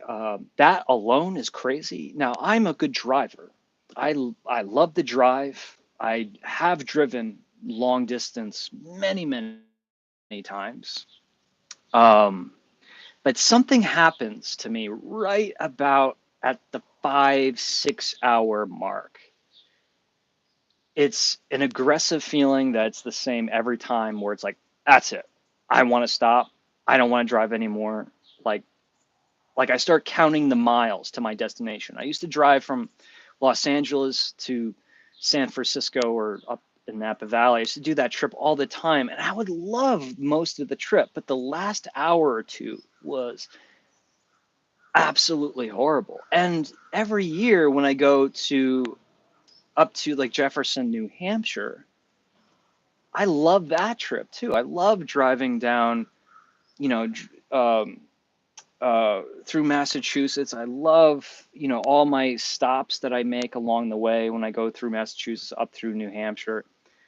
But usually after that 5, 6 hour mark, I'm like, I can't do this anymore. So I'm just thinking about having to increase that to like 8 hours a day and do that consecutive, so for so many consecutive days back to back. Just seems, oh, I guess the feeling right now is terrifying. Um, so,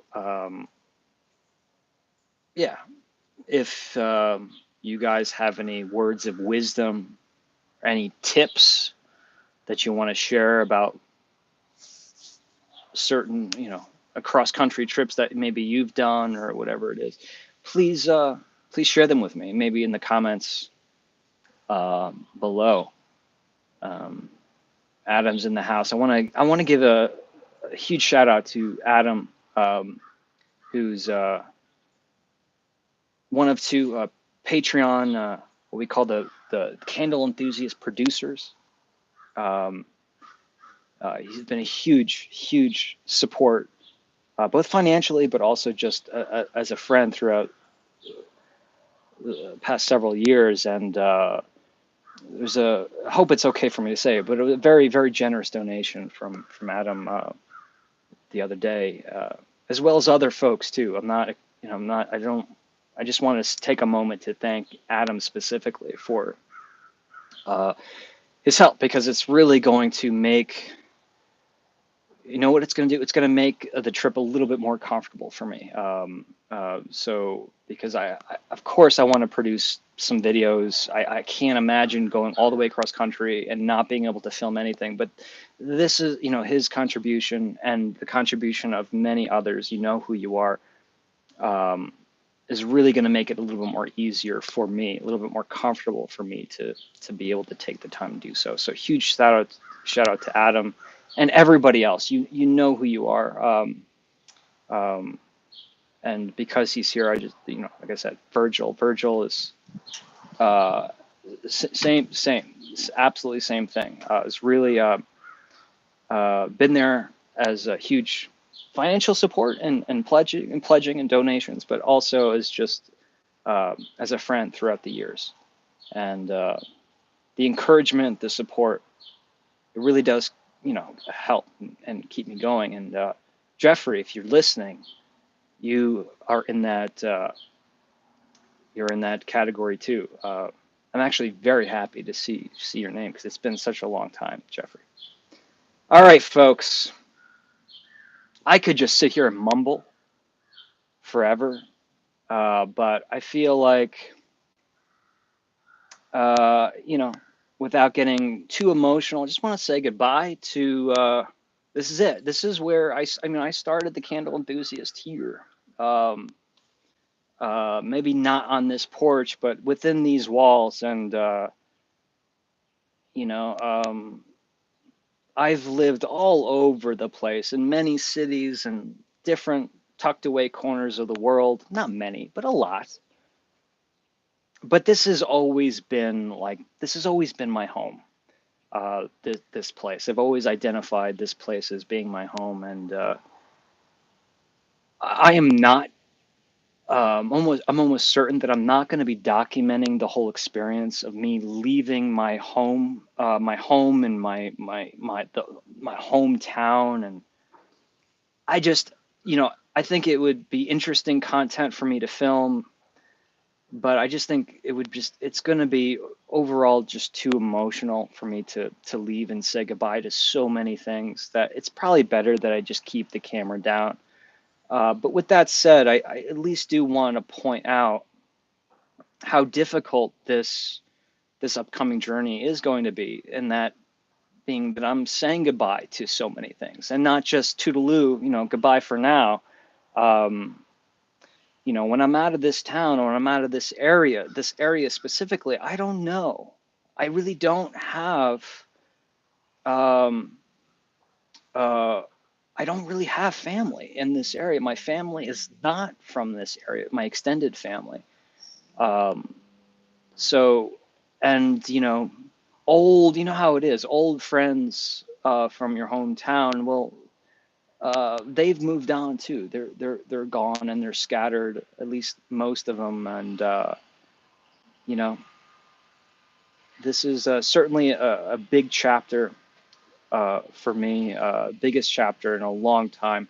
And I'm very excited, but I'm also very nervous. And I just hope that if there's any value in the videos that I could create in the near future, maybe it's that you're going through, some of you have gone through, are going through, or going to be going through a similar situation that I'm going through. And I hope whatever I can do can just rub off um,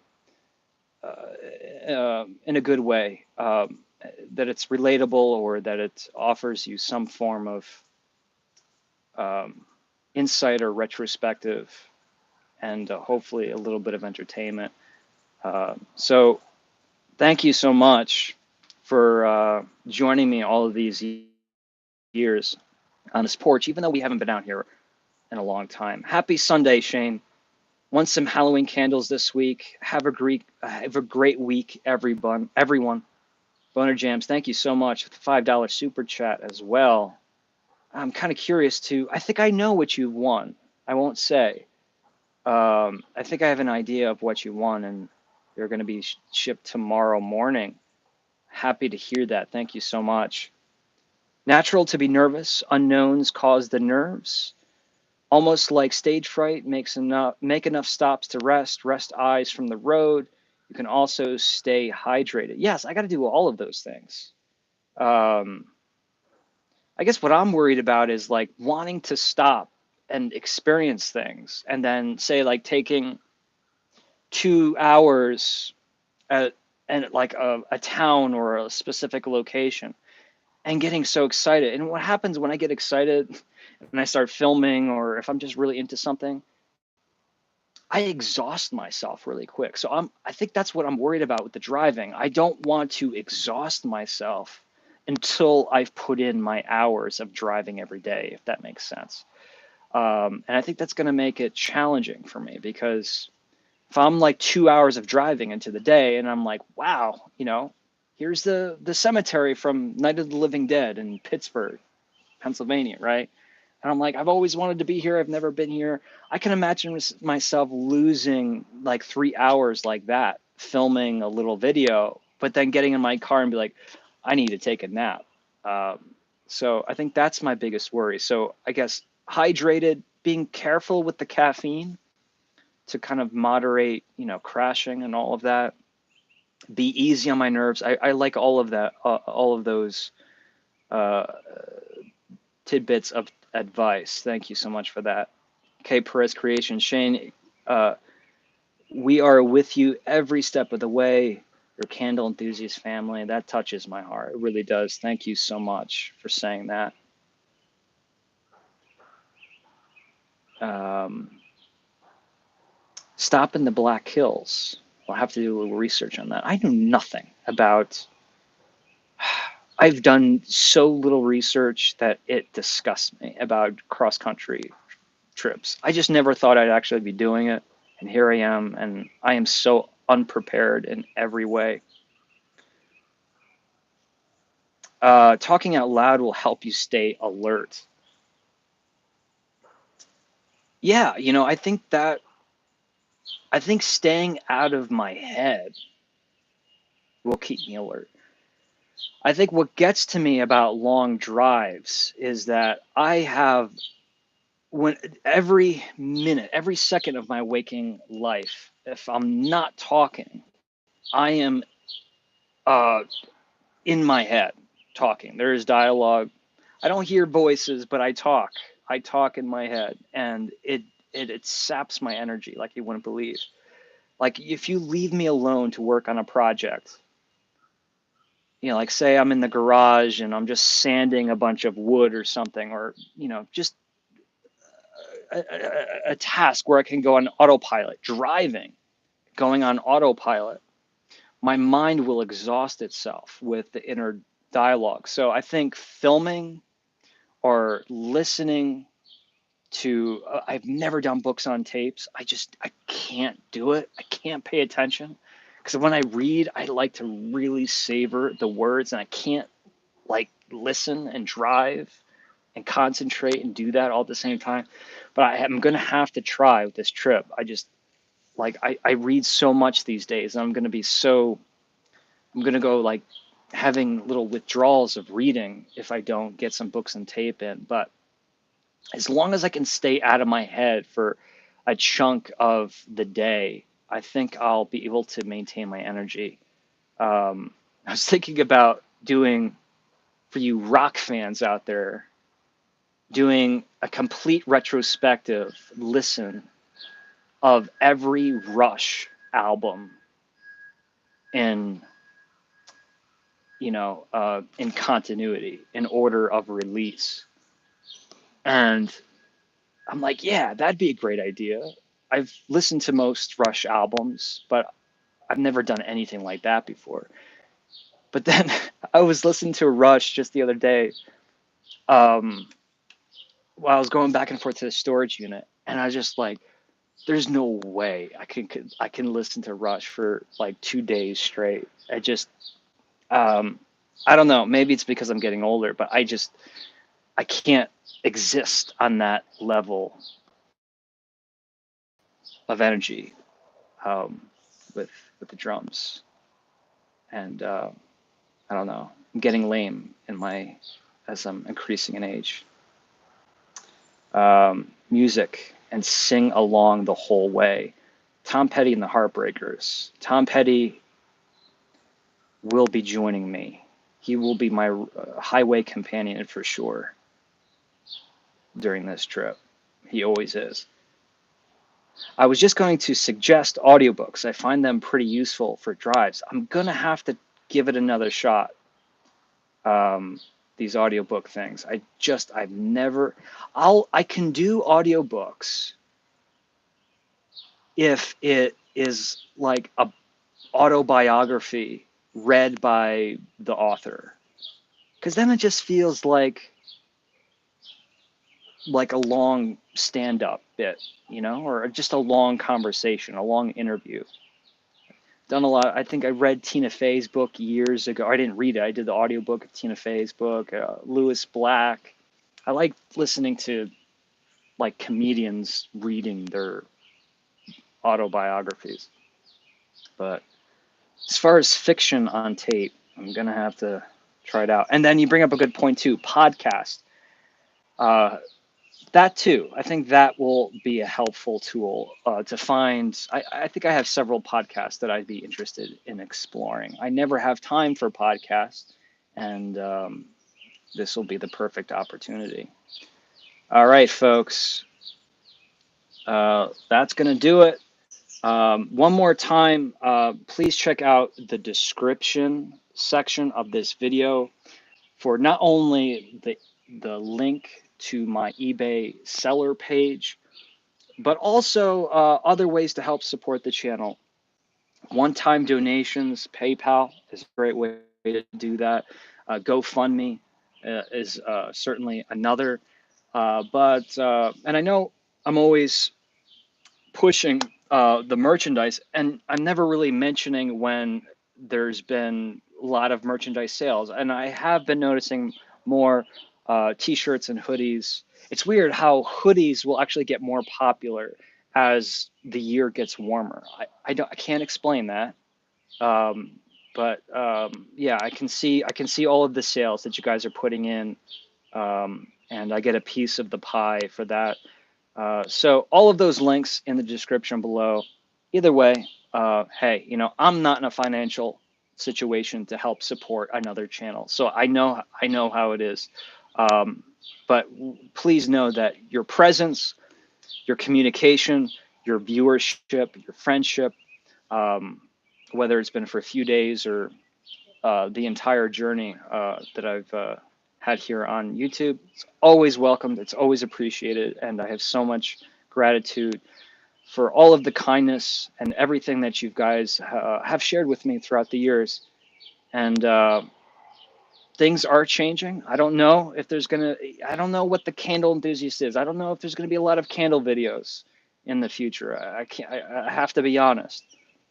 Um, but what I can say is, there will be definitive changes. And as nervous as I am, as much hesitation I have in taking steps forward this chapter of my life, I just had an ultimate feeling that uh, there's so much good for both the channel and just for me personally in the future. And I hope to share everything I learn and experience along the way, most everything anyway.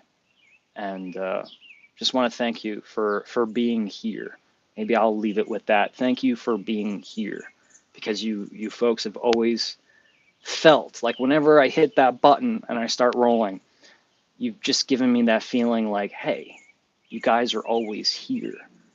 And I mean, how do I really thank you guys completely for that? That's an enormous privilege that I've had over the years.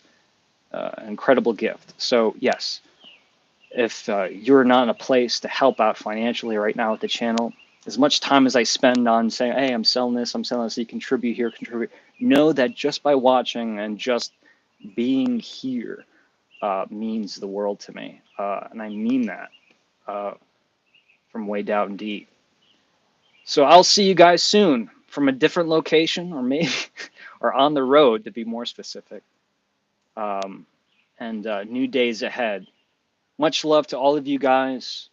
Thank you so much. I will be seeing you soon, but until then, remember to live enthusiastically. Have a great Sunday, folks. Bye bye now.